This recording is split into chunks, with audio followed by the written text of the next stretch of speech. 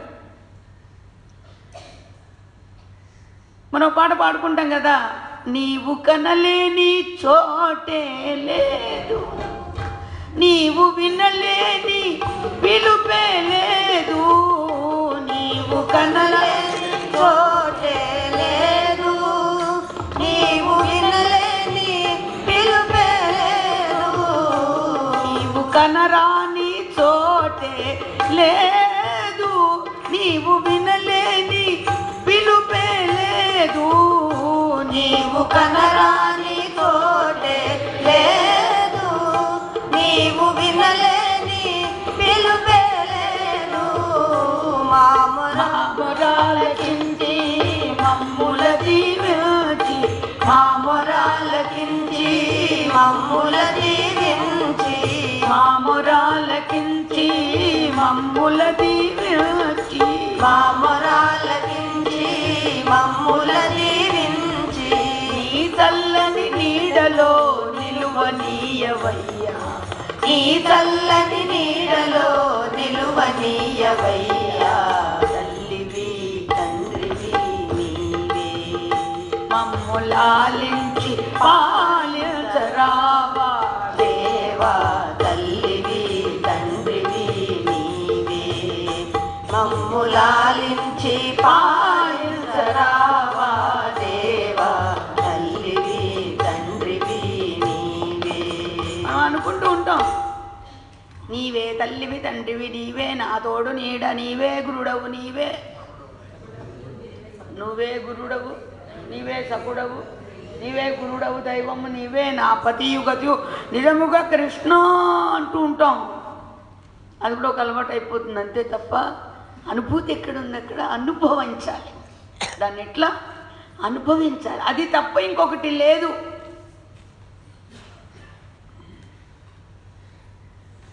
గురోరన్యం నభావయేత్ అంటే దానికి అర్థం ఏంటి? నువ్వు తప్ప ఇంకొకటి లేదు. నువ్వు కళ్ళు తెరిస్తే నువ్వే ఉన్నావు, నువ్వే అంతటా ఉన్నవాడు, ఇందులో ఉండకుండా పోతావా? అప్పుడు నేననే కర్తృత్వం ఎక్కడుంటుంది అక్కడ? నేననే కర్తృత్వము నువ్వు ఇన్ని రకరకాలుగా అనేకాలుగా నువ్వు సృష్టించుకొని అదే సృష్టిని అనేకాలుగా దర్శిస్తున్నావేమో. నువ్వు కూడా అందులో ఒకటివి. నేను చచ్చేవాడిని, పుట్టేవాడిని, ఏడ్చేవాడిని, నవ్వేవాడిని అనుకుంటావా? నవ్వేవాడు అనుకోడు. నేను కూడా ఏడ్చేవాడిని, ఇవే వస్తాయి. అందుకని ఏమైనా ఉండొచ్చు.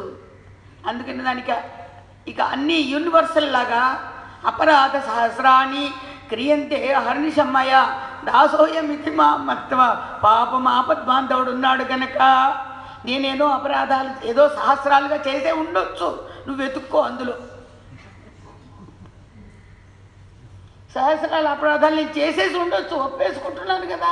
కాబట్టి అవి నువ్వు వెతుక్కో, అబ్బా నువ్వు వెతుక్కో అంటే పాపం అక్కడో పెద్ద వర్క్ ఆయనకి. ఏదైనా పడి ఉంటాడు. నువ్వు నా స్మరణ విడిచిపెట్టకుండా ఉంటే చాలు, అంతే. పాపం దేవుడు అడిగింది ఏంటండి? ఎందుకంటే నువ్వు నన్ను గుర్తుపెట్టుకొని నన్ను గుర్తిస్తూ వెళితే నీకు సంసారంలో భారం ఉండదు, బాధ ఉండదు, సంసారంలో నిజమైన సుఖాన్ని అనుభవిస్తావు. జనక మహారాజు లాంటి వారు మరి రాజ్యం వెళ్ళలేదా? పిల్లల్ని కనలేదా? ఎవరెవరికి ధర్మం ప్రకారం ఎవరెవరిని ఎలా ప్రేమించాలో ప్రేమించారు. కానీ వారు మహాజ్ఞాని. శివాజీ మహారాజు మరి లేదా, భార్య లేదా, పిల్లలు లేరా, రాజ్యం వెళ్ళలేదా? మరి గురు భక్తి దగ్గర మహా గొప్ప భక్తుడు ఆయన. ఇవేవి అడ్డుగావే, వారందరికీ అడ్డు లేనిది మరి మానవులకి అందరికీ అడ్డు వస్తున్నాయంటే నువ్వు గీసుకుంటున్నావు. అంటే నువ్వు గీసుకుని సాలీడు దాని ఊర్ణనాభిర్యథాతంతూన్. ఏది సాలిపురుగు దాని నోటి నుంచే తీసుకువచ్చి గూడు వేసుకొని ఆఖరికి గూడు వెళ్తుంటే దాన్ని చూస్తుంటే తమాషాగా ఉంటుంది. గూడు అల్లి చాలా బాగుంది అనుకునే లోపల అది బయటకు రావడం తెలియక ఒక 2 రోజుల్లో చూస్తే దాన్ని ఏముంటాయి, అస్థిపంజరం ఉంటుంది దాంట్లో. అంటే చావాలని కట్టుకుందా అది, చావాలని వేసుకుందా అది, చావాలని వేసుకోలే. కానీ ఎందుకు చచ్చిపోయింది అది? అంతే. మనమైనా అంతే. మనం గిరిగేసుకొని ఉంటున్నారు. గీటుగేసుకొనికో ఈ చిన్న సంసారంలో నాది నేను పాపం ఎంత స్మరించుకున్నా తనివి తిరగలే. ఏది ఎంత అనుకున్నా ఏది తనివి తిరగడం లేదు. కానీ అందుకని ఏంటంటే ఒకటి హాయిగా ఏది చెప్పుకున్నా ఎవరి దగ్గర ఏడ్చే బదులు దేవుడి దగ్గర ఏడిస్తే ఆ ఏడుపు సార్థకత ఉందండి, కాస్త తృప్తిగా ఉంటుంది. ఏడ్చేది ఏదో భగవంతుడి దగ్గర ఏడిస్తే కాస్త చాలా తృప్తిగా ఉంటుంది. ఎందుకంటే నా అనుభవం కాబట్టి చెప్తున్నాను. ఎవరెవరో అయితే ఏంటంటే ఎత్తేస్తారు. ఎందుకంటే నక్క వినయాలు కదా మనమన్నీ ఏం వినయాలు? నక్క వినయాలు. నక్క మాంసం తింటుంది. అది వీలైనంత వరకు ఎక్కడ, ఎందుకంటే పులి నిలవ మాంసం తినదు. పులి ఫ్రెష్గా తెచ్చుకుని వేటాడి తెచ్చుకుని ఒక చోటను కూర్చుని తింటూ ఉంటే ఈ నక్క చూస్తూ ఉంటుంది. అది ఎక్కడ దాని కడుపు నిండితే వదిలిపెట్టేసి వెళ్ళిపోతుంది కదా, ఆ మిగిలింది తిందామని చూస్తూ ఉంటుంది తప్ప ఇది వేయదు ఎక్కువ. నక్క వినయం. అందుకని దాగి ఉంటుంది. ఒకవేళ అది దీన్ని చూసేసరికి భయపడి దీన్ని కూడా వేసేయచ్చు వేట. అందుకని చాలా నక్క వినయంగా ఇది దాని తెలివితేటలతో చాలా ఉన్నాయి నక్క వినయాలు. మనం చిన్నప్పుడు కథలు చదివేవాళ్ళం, చూపిస్తూ ఉంటుంది. అది మిగిలిపోయి అది దాటి వెళ్ళిపోయిన తర్వాత అప్పుడు అది వెళ్ళి ఆ మిగిలినవి అంతే ఎంగిలి కూళ్ళు తినాల్సిందే. ఇది ఎంగిలి కూళ్ళు తినాల్సిందే. కానీ అంటే ఎవరికి ఎటువంటి దుర్బోధ చేద్దామా అని చూస్తూ ఉంటుందంట నక్క. స్వామి చెప్తుండేవారు ఒక ఆశ్రమంలో నక్క అదేంటి పులి మేక అదే పులి జింకలు ఇవన్నీ కూడా కలిసి నివసిస్తున్నాయంట. మెడ్రాస్లో చెప్పారు. ఈ మెడ్రాస్ పాంగురు హోటల్లో ఉన్నప్పుడు స్వామివారు రోజు సత్సంగం గంటలు జరుగుతుండేది. తత్వమసికి కూడా అక్కడే మంచి విచారణ వచ్చింది. వచ్చి ఏంటి ఆశ్రమంలో జీవిస్తూ జింక పులి ఇవన్నీ కూడా, జింకలతో పాటు పులి వెళ్తుంది, పులితో పాటు జింకలు వెళ్తున్నాయి. మామూలుగా అడవిలో ఏంటంటే పులికి జింక ఆహారం. ఎందుకంటే మేము చూసాం సౌత్ ఆఫ్రికాలో కేవలం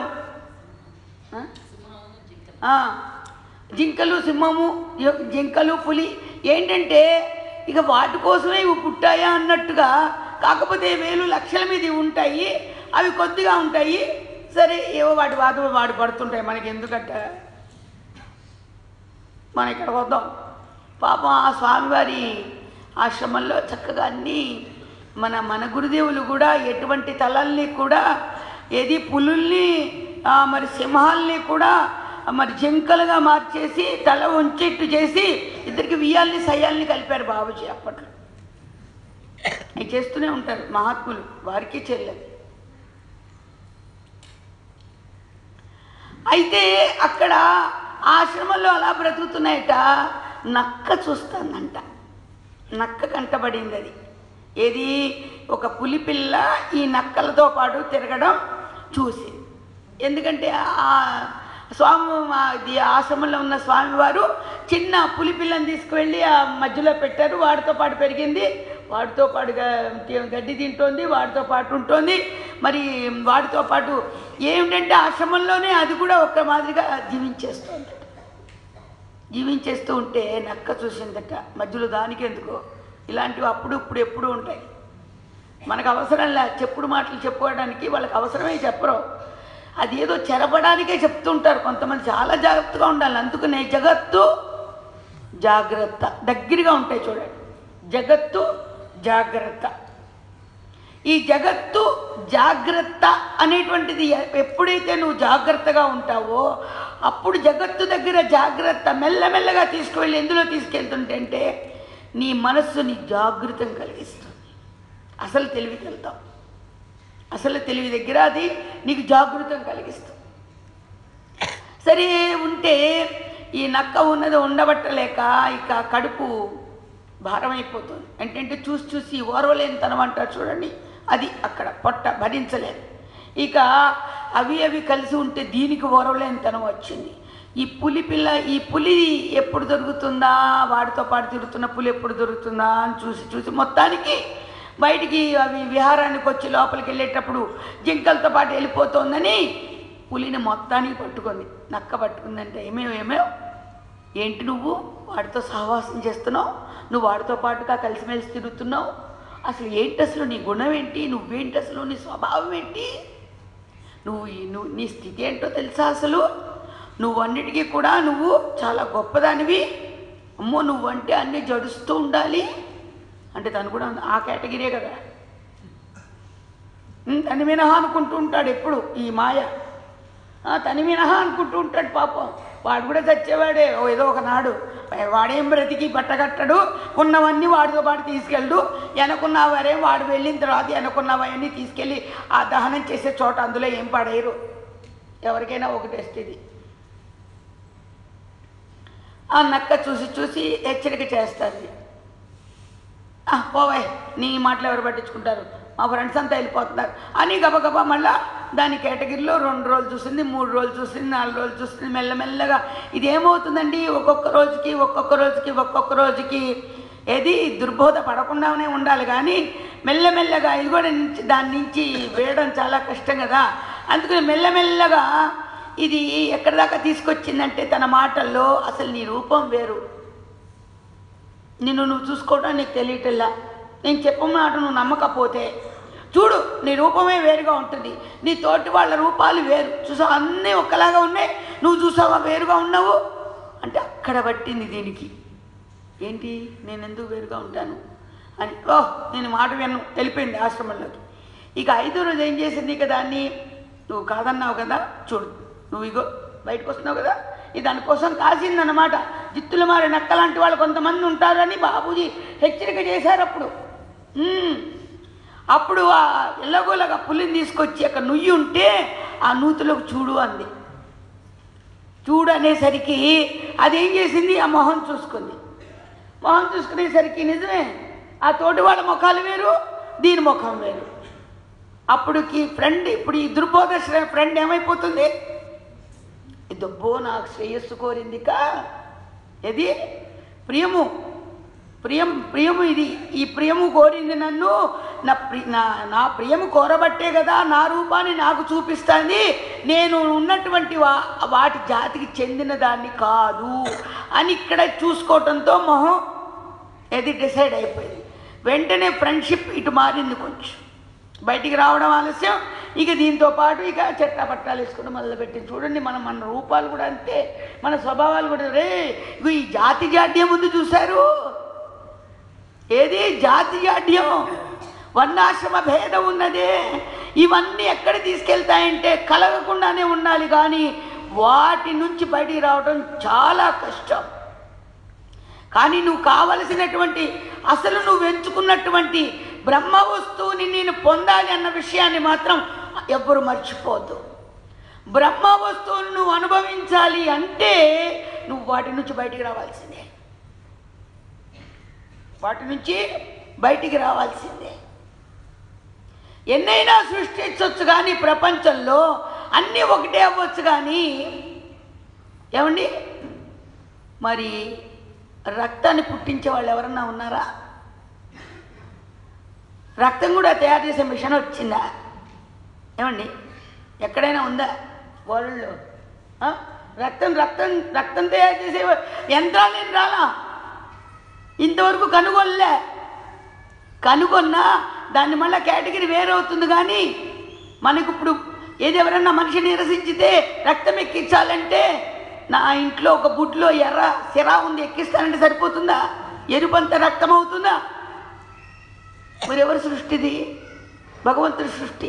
ఈ సృష్టిలో ఏదో విధంగా మరిచి ఏది మారేడికాయ చేసి ఏదో దీంతో పాటుగా చేయాలని వీటి ప్రయత్నాలు చేస్తున్నారా తప్ప తాను పరబ్రహ్మ వస్తువు అనేటువంటి ఏది తత్వ దృష్టి తీసుకెళ్లాలంటే భారతదేశం రత్నగర్భ. మన మహాత్ములు, మహర్షులు, తాపసోత్తములు, సనాతన ధర్మము ఎప్పటి నుంచి వస్తుందండి? నీ గురించి నువ్వు గుర్తించు అనేటువంటి విషయాన్ని. అందుకని బ్రహ్మ ఇది అహం బ్రహ్మాస్మి అనేటువంటిది, బ్రహ్మని నేను అనుకునేటువంటి అనుభవాన్ని పొందాలి అంటే ఏం పొందాలి?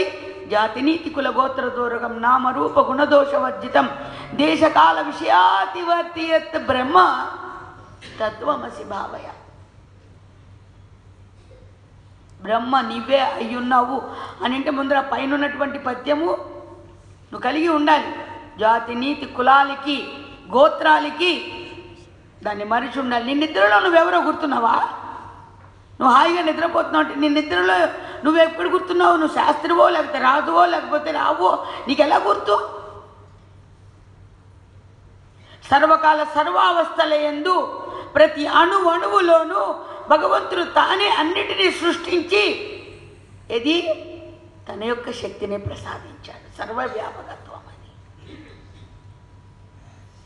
ఇక్కడ ఏమొచ్చింది? ఇక్కడ పులికి కాకపోతే ఇంకోటి వచ్చింది. నేను వేరే కానీ ఇప్పుడు నాకు హితబోధ చేసేది కూడా వేరే. దానికి ఏమేర్పడింది? నాకు ఇంత హితైషి ఫ్రెండ్షిప్ చేస్తుంది, ఇది కూడా కాని జాతే. నా మొహం వేరుగా ఉంది, ఇది నాకు చెప్పింది దూరం తీసుకొచ్చింది కూడా వేరుగానే ఉంది. కాబట్టి ఇదేదో మతలబ్. ఎప్పుడొస్తుంది? దానికి ముందర తన మొహం వేరు అనుకున్న తర్వాత, తన మీద తాను నిర్ధారణ చేసుకున్న తర్వాత అప్పుడు ఇది కన్ఫర్మ్ అవుతుంది. తర్వాత ఏమవుతుంది? అయితే మరి నా గొంతు కూడా వేరుగా ఉండాలి కదా. దానికి నక్క హెల్ప్ చేసింది. ఏం చేసింది? నీ జాతి ఎంత, ఇలా బయటికి రా, ఇలా బయటకు వస్తే చూడు నీ జాతి, చూడు నీలాంటి మొహాలు కనిపిస్తాయి, చూడు చూడు అవి ఎట్లా అంటాయి, నువ్వు కూడా అట్లా అంటావు. అంతేగాని వాటిలాగా నువ్వు ఉండవు. నువ్వు చూపించింది జాతిని. చూపించేసరికి ఆ జాతి ఏం చేస్తుంది? అక్కడ పులి గాండ్రిస్తుంది. ఒక్కసారి అది నోరు ఎత్తి గాండ్రించింది అంటే చిన్నవన్నీ గబగబా దాక్కుంటే దాని అరుపు వినిపించేసరికి పలాయనం చిత్తగించాల్సిందే. అప్పుడు ఇది ఏమవుతుంది? నక్క బ్రతికేమైంది? ఉభయభ్రష్టత్వం ఉపరసన్యాసమే అని చెబుతూ కొంతమంది ఇలాగ సాత్వికంతో సత్యవస్తు పరిశోధనలో ఉన్నటువంటి వారిని చెరపాలని చెప్పి, పాడు చేయాలని చెప్పి కొంతమంది చెడుబోధ చేస్తుంటారు. ప్రాపంచిక వాసనల్ని గుర్తింప చేస్తుంటారు. కానీ అదే మంచిది, అదే నాకు తగినది అని కూడా అనుకుంటాడు ఆ జీవుడు. ఎప్పుడైతే వాడి యొక్క బుద్ధి వక్రించిందో వాడి జీవితం పతనం అయిపోతుంది. ఆశ్రమ వాతావరణానికి ఇంకా సంబంధించి ఉందా? జాగ్రత్తగా ఉండాలో హో అని బాబూజీ మా అందరికీ ఇది హెచ్చరిక చేశారు స్వామివారు. ఆవిడ ఆర్టికల్ కూడా వచ్చి హెచ్చరిక చేశారు బాబూజీ అమెరికా వెళ్ళే ముందు. ఇప్పుడు ఎందుకు మనం ఇది ప్రపంచంలో అనేకమైన వారితో మనకి మైత్రి కలుస్తోంది. ఇక్కడ మైత్రి కలుస్తూ ఉంటే ప్రపంచంలో జగత్తు దగ్గర జాగ్రత్తగానే ఇది ఎంతవరకు ఉండాలో అంతవరకే ఉండాలి అనేటువంటిది ఎవరి ద్వారా గుర్తిస్తామంటే ఈ మహాస్వామి వారి యొక్క బోధామృతాన్ని మనం ఆలకిస్తూ దాన్ని మననం చేస్తూ ఉంటే ఈ జగత్తులో చాలా జాగ్రత్తగా మసలగలుగుతాం. అందుకని ఏది అప్పుడు ఎవరి శక్తి చేత మనం అటువంటి ప్రసాదాన్ని పొందగలుగుతాం? సజ్జన సాంగత్యం చేత. మనకి స్వామివారు బోధామృతాన్ని వర్షింపజేసిన తర్వాత తిరిగి మనందరం కూర్చొని దాన్ని విచారణ చేసుకోవాలంటే ఎవరు ఉండాలి? కేవలం పెట్టకథలు చెప్పేవాళ్ళు మాత్రమే ఉండకూడదు.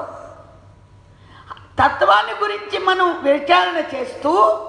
విచారణ చేసే సమయంలో అక్కడ ఏదైనా అర్థం కాకపోతే అప్పుడు ఈ పిట్ట కథ దానికి ఆధారం అవుతుంది. అంతేగాని పిట్ట కథని మెయిన్ చేసుకుంటే నీ జీవితంలో నీకేంటి? వాళ్ళందరూ తరిస్తారు పిట్ట కథల వాళ్ళందరూ. మరి నీకేంటి? నీ జీవితం మీద ఎలా మరి దాని యొక్క ఆధారం ఉంది? నీ జీవితం ఎలా బాగుపడుతుంది? అందుకనే భగవంతుడు ఏం చేశాడు మనకి అంటే, ఏది అక్కడ చెప్తున్నాడు, ఓం నమో నారాయణాయ అష్టాక్షరి మంత్రాన్ని. మనం అక్కడ ఉన్నాం కదా, పూర్తి చేద్దాం. ఏది ఓం నమో నారాయణాయ అనేటువంటి అష్టాక్షరి మహామంత్రాన్ని ఓపెన్గా స్వామివారు మనకి ప్రసాదిస్తే ఉన్నారు. రామానుజాచార్య స్వామివారికి గోష్ఠి పూర్ణులు వారికి ఉపదేశం చేసినప్పుడు గోష్ఠి పుణ్యులు, నాయనా ఇది చాలా రహస్యం సుమా, ఇది ఎక్కడ బయట చెప్పకు సుమా, నువ్వు బయట అన్నట్లయితే నీ తల బద్దలైపోతుంది సుమా, అందుని ఎక్కడ బయట చెప్పకూడదు సుమా, నువ్వు బయట చెప్పకు, నీ తల బద్దలవుతుందని చెప్పారట. గోష్ఠి పుణ్యులు ఎవరు? నిన్ననే వచ్చారు స్వామి చెప్పారు మనకి. పెద్ద కులం వారు గోష్ఠి పుణ్యులు, పెద్ద కులం వారు. రామానుజాచార్య స్వామి మంచి ఆచార్య సాంప్రదాయం కలిగినటువంటి వారు. మరి అక్కడ వారిద్దరూ గురు శిష్య మరి సంబంధం ఏర్పడింది. ఏ శక్తి అక్కడ ఆ గురు శిష్య న్యాయాన్ని అక్కడ గుర్తింపజేస్తుంది? ఆనాటి నుంచి ఈనాటి వరకు నమ్మకం, విశ్వాసం. ఆయన ఆశ్రయించాడేమో, అందుకని సువర్ణక్షాల్లో మనకి ఇప్పటికీ అందరి భక్తుల్లో హృదయాల్లో కదులుతున్నారు, ప్రకాశిస్తున్నారు. ఉత్తర కదలటల్లా ప్రకాశిస్తున్నారు. ఆయనేమనుకున్నారు? వెంటనే వెళ్ళి హాయిగా ఓం నమో నారాయణాయ అనేటువంటి మంత్రంలో ఉన్నటువంటి రాజ్యం వెళ్ళాడు ఆయన. హాయిగా ఆనందాన్ని పడే, ఇంత ఆనందాన్ని నా దగ్గర దాచుకోనా నేను? అబ్బే, అది నా దగ్గర దాచుకుంటే ఏం బాగుంటుంది? అందరికీ చెప్తే బాగుంటుంది. ఇక్కడ కింద చెప్తే కొంతమందికే వినిపిస్తుందని శ్రీరంగనాథ స్వామి వారి గుడి గోపురం ఎక్కాడు ఆయన. ఎక్కి ఒకవేళ చెప్పితే నా తల బద్దలైపోతుందన్నారు. కానీ ఇప్పుడు విన్న వాళ్ళందరూ ఉంటారు కదా, నేనేదో చెప్పాడు చూడండి, దేనికో అది నీకు పని చేయదు అంటే అందరికీ పని చేస్తుంది కదా, ఓకే అట్లానే. కానీ అయితే అందుకని ఆయనకు పని చేయలేదు, కానీ ఆయన వచ్చి అందరితో చెప్పి అందరికీ పనిచేస్తుందని అది ఇది ఎంత త్యాగభావనో అక్కడ. అలా ఇక్కడ రామానుజాచార్య స్వామి బద్దలైతే నా తల ఒక్కటే కదా అయ్యే లోపల ఇంతమందికి ప్రసాదిచ్చేస్తే ఇంతమంది ధరిస్తారు కదా, ఎంత ఉదారంగా, ఎంత విశాల భావనో. ఆ భావనే ఆయన్ని మళ్ళా గురుకృపకు పాత్రం చేసింది. పరీక్షే అది. వెళ్ళి గుడి గోపురం మీదకి వెళ్ళి మంచి మేళా జరుగుతుందంట రంగనాథ స్వామి దగ్గర. మేళా జరుగుతుంటే ఓహో అందరూ వినండి ఓహో అనేసరికి ఈయనెవరు గోపురం ఎక్కేసారు. బాబు ఏమైపోతుంది? అందరూ చూస్తారు. అందరూ చూడండి, జాగ్రత్తగా వినండి నేను చెప్పేది. ఓం నమో నారాయణాయ. ఏమన్నాడు? మీరెవరూ అంటలేదు, అందుకనే అంటున్నారు. ఓం నమో నారాయణాయ, ఓం నమో నారాయణాయ. అష్టాక్షరి మహామంత్రాన్ని చక్కగా దాస్తే దాయబడేటువంటిది కాదండి. దాస్తే దాచేదైతే భగవంతుడు ఎలా అవుతాడు? దేవుడు ఎలా అవుతాడు? దివ్యమైనది ఎలా అవుతుందండి? దాయబడేది కాదు, దానిలో మెలుగులు ఉన్నాయి చూసారా, దాని దాయడం కాదు. నువ్వు ఆచరించే పద్ధతుల్లో కొంత రహస్యం అవసరం. అది బయటకు వచ్చిన కొద్ది నిన్ను చెరిచేటువంటి కొన్ని సంబంధ బాంధవ్యాలు ఉంటాయి. బయట సంబంధ బాంధవ్యాలు అంటే బంధుత్వం అనుకోండి, కేవలం బంధుత్వమే కాదు, ఇంకా నీ సహవాసాల్లో, నీ మెళుకుల్లో, బయట తిరిగేటువంటి సంచారాల్లో, ఇంకా అనేకమైనటువంటి బయటవే కాకుండా నీలో కూడా పొగడ్తలకి లోబడి నువ్వు కనుక ఇంకేమైనా అయితే నీకు నువ్వు కూడా హానికరం చేసుకున్నవాడు అయిపోతావు. అందుకని స్వామి అంటుండేవారు, ఒక ట్రైన్ బయలుదేరి ఎన్నో పెట్లని ఒక ఇంజన్ లాగుతోంది అంటే, ట్రైను ఇంజను ఎన్నో పెట్లను లాగుతోంది అంటే అది అందులో గ్యాస్ దాసి ఉంచబట్టి దాన్ని ఆ ఇంజను ముందుకెళ్తుందట, చాలా పెట్లను కూడా లాగే శక్తి వస్తుందట. అలాగే నువ్వు కూడా నీ యొక్క ఏది మంత్ర అనుష్ఠానం అనేటువంటిది అందరికీ తెలవాల్సిన అవసరంలా నేను చేశాను, నేను అది చేశాను, నేను ఇది చేశాను, నేను నేను నేను నేను నేను ఎన్ని నేనులు ఉన్నాయిరా అక్కడ, ఎన్ని నేనులు ఉన్నాయిరా,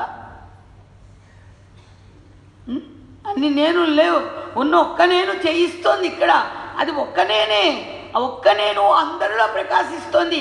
దాన్ని చెప్పుకోవడానికి రెండోది లేదు, చెప్పుకునేదే ఉంటుంది, హాయిగా నువ్వు అనుభవించు. అందుకని అనుభవైక వైద్యం అనేటువంటి అందుకని ఇక్కడ మనం దాని గురించి నాకు చెప్పారే, ఏదైనా ఒక వ్రతాన్ని చేయాలంటే దాని ఫలితం ఏంటి, ఇంతకుముందు ఎవరు చేస్తున్నారు, ఇవన్నీ అడుగుతామని అందుకని ఎక్కడ ప్రశ్నిస్తుందోనని నారాయణమూర్తి వెంటనే మనకి ఇక్కడ ఏది మనం ఋగ్వేదం యజుర్వేదం చెప్పుకున్నాం కదా, మళ్ళీ ఇంకా 2 వేదాలు ఎందుకు వదిలిపెట్టడం అని బాబుజీ మహారాజు మనకి ఏమి రా మర్చిపోయావు, నిద్రపోతున్నావు, మధ్యలో 3 రోజులు వెళ్ళిపోయింది కానీ అన్నారు.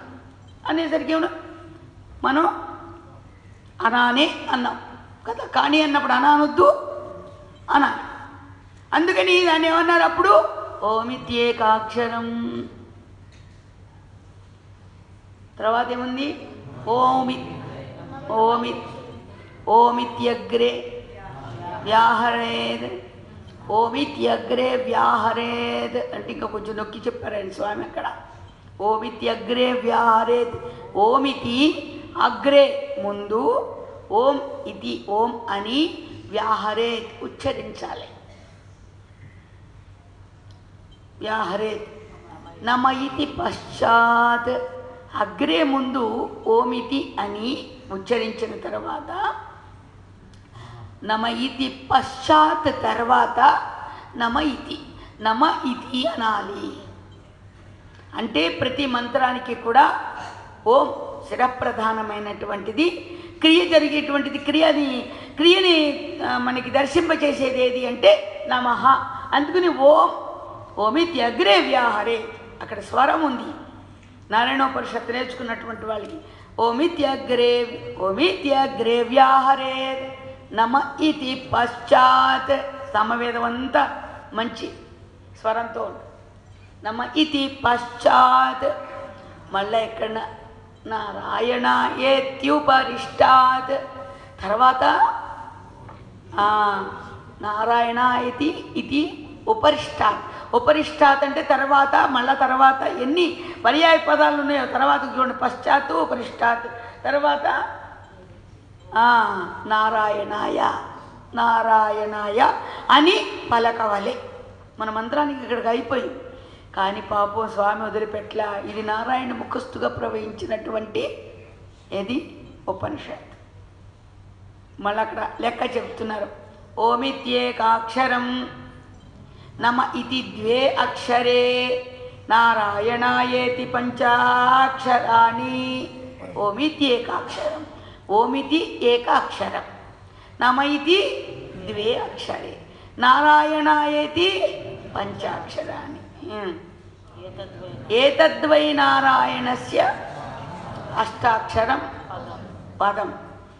ఇది ఓం నమో నారాయణాయ అనేటువంటిది అష్టాక్షరి మంత్రమైంది. ఓమిత్యేకాక్షరం నమ ఇతి 2 అక్షరే నారాయణాయేతి 5 అక్షరాణి. ఏతద్వై నారాయణాయ అష్టాక్షరం పదం. యోహ వై నారాయణస్య అష్టాక్షరం పదం అధ్యేతి. ఎవరైతే ఈ ఓం నమో నారాయణాయ ఎవడైతే ఈ విధంగా ఓం నమో నారాయణాయనే అనేటువంటి అష్టాక్షరి మహామంత్రాన్ని ఎవరైతే అధ్యయనం చేస్తారో, ఓం ఇది విందతే ప్రాజాపత్యగం. అది యోహవై నారాయణస్య అష్టాక్షరం పదం అధ్యేతి అనపబ్రువన్. అంటే అనపబ్రువం అంటే ఈ ఇది మనకి భగవంతుడు ప్రసాదించిన వాక్కు ద్వారా, అంటే ఈ 2 పెదాలు నాలికతో అనపబ్రువం అనుపబ్రవం అంటే అంటే విడిచిపెట్టకుండా, అనుపబ్రువం, అనుపబ్రువం, బ్రువం అంటే చెప్పుట, అనుపబ్రువం అంటే వెంటనే చెప్పడం. ఓం నమో నారాయణాయ, ఓం నమో నారాయణాయ, ఓం నమో నారాయణ. ఎవరైతే అనపబ్రువం సర్వమాయురేతి, ఎవరైతే ఆ విధంగా చెప్తారో పూర్ణాయుష్ కలిగినటువంటి వాళ్ళు అవుతారు. అనపబ్రువం సర్వమాయురేతి విందతే ప్రాజాపత్యగం. అలా చేసినటువంటి వారికి ప్రజాపతిత్వాన్ని పొందగలుగుతారు. దతే ప్రాజాపత్యగం. రాయస్పోషం గౌపత్యం, మహారాజు అవుతాడు, గోవులకు అధిపతి అవుతాడు. గౌపత్యం తతో అమృతత్వమశ్నుతే, తతో అమృతత్వమశ్నుతే. మృతత్వం కాదు అక్కడ. తథా తరువాత ఏది అమృతత్వాన్ని పొందుతున్నారు, అమృతత్వాన్నే పొందుతున్నారు. ఇప్పుడు మనందరం ఎందులో ఉంటున్నాం? అమృతం ఉంటున్నామా? ఉన్నాం కాబట్టి ఇక ఉంటాం కూడా కదా. అంటే భూత భవిష్యత్ వర్తమాన కాలాలు మనం ఎందులో ఉంటాం? అమృతత్వాన్నే కలిగి ఉంటాం. మన స్వరూపం అమృత స్వరూపం. మృతం ఎప్పటికీ కాదు. మృతమైనటువంటిది వచ్చింది, అది అనుభవిస్తూ ఉంటుంది, అది తీరగానే దాటిపోతుంది. కానీ మన స్వరూపం అమృతత్వాన్ని పొంది ఉంది, అమృత స్వరూపం కాబట్టి ఆ అమృతం ఎప్పుడూ ప్రకాశిస్తూనే ఉంటుంది. అది త్రికాలబాధితమైనటువంటిది, ఎప్పుడు మార్పు చెందనటువంటిది. తతో అమృతత్వమశ్నుతే, తతో అమృతత్వమశ్నుత ఇది ఏవం వేద. ఎవరైతే ఈ విధంగా వేద తెలుసుకుంటున్నారో ఏతత్ సామవేద శిరోధీతే.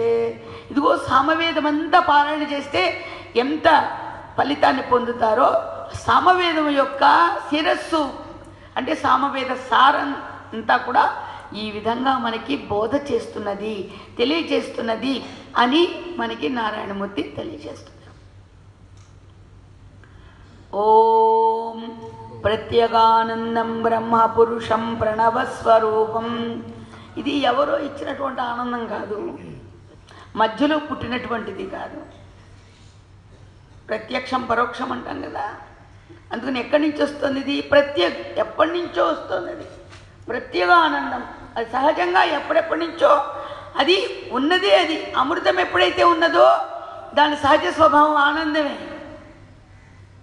అది మార్పు చేర్పులు కూడినటువంటి చెప్పుకునేటువంటి ఆనందము కాదు, చెప్పుకునేటువంటి దుఃఖము కాదు, అసలు లేదు ఇక్కడ. చెప్పుకునేదైతే మార్పులు చేర్పులు, అంతే సహజ సిద్ధమైనటువంటిది. ప్రత్యేగానందం బ్రహ్మ పురుషం ప్రణవస్వరూపం. అలా పురుషోత్తమ లక్షణాలు అక్కడ. అది బ్రహ్మ పురుష స్వరూపమైంది అక్కడ. అటువంటి పురుషోత్తమ స్వరూపంతో ఉన్నటువంటిది ఏది? ప్రణవస్వరూపం. ఈ ప్రణవస్వరూపం గురించి ఇంకోసారి హెచ్చరిక చేస్తూ మనకి దాని గురించి ఇంకా విపులంగా చెప్తున్నారు స్వామి. ఎలాగా? ప్రణవస్వరూపం అని చెబుతూ వదిలిపెట్టకుండా ఆ ఓంకారాన్ని ఎలా అనాలి? అకార ఉకారో మకార ఇతి. ఇంత పాఠం చేస్తున్నా కూడా నిద్రలా వస్తుంది అబలమ్మే. అకార ఉకారో నీది పక్క వాళ్ళకి అంటుతుందని నా భయం. అంటుకుంటే అలా అంటుకుపోతే అలా అందరూ ఒకళ్ళకొకళ్ళు కాంతే ఆఖరిన గోడ అలా నిద్రపోతే ఇక ఏమైపోతుంది? ఇగో ఇవాళ అసలే మనం అష్టమిలో ఉన్నాం కదా, అది ఇటు సప్తమి కాక అటు నవమి కాక ఇటు అష్టమి అయ్యి ఇది మూలా నక్షత్రమా, సప్తమా, సరస్వతియా, మరి మహాదుర్గా, ఇప్పుడు ఇవో మహాలక్ష్మి అమ్మవారు వచ్చి కూర్చుంది ఇక్కడ. మహామాయా ప్రయచ్ఛది కదా. అందుకు నా మాయంతా నువ్వు ఒక్కడవే కాకుండా ఇంతమందికి అంట చేసేస్తావు నన్ను భయం నాది. చూసారు అందరూ హుషారయ్యారు కదా.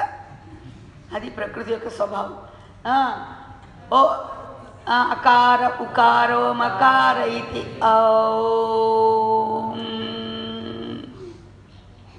కానీ దాన్ని విపులంగా బాబుజీ మహారాజ్ ఎప్పుడు ఓం అనేవారండి. అనుకోవచ్చు, తప్పు లేదు, దోషం లేదు దాంట్లో. కానీ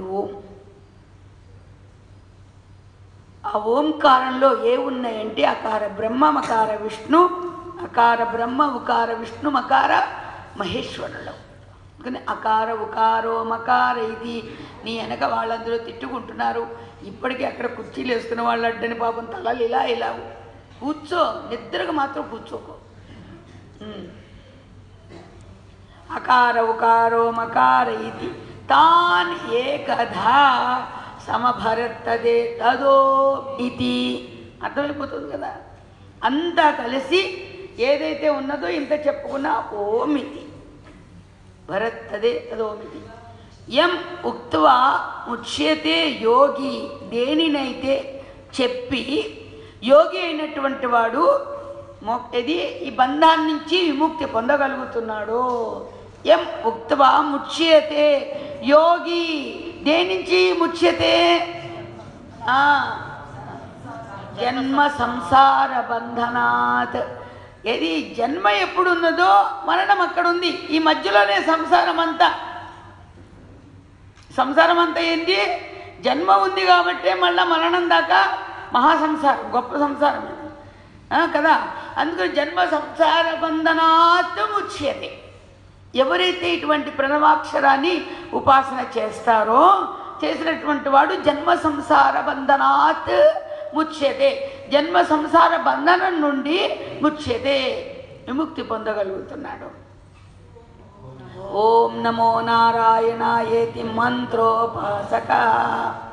ఎవరైతే ఓం నమో నారాయణాయ అనేటువంటి మహామంత్రాన్ని ఉపాసన చేస్తూ ఉంటారో, తాలులాగా చేయకూడదు.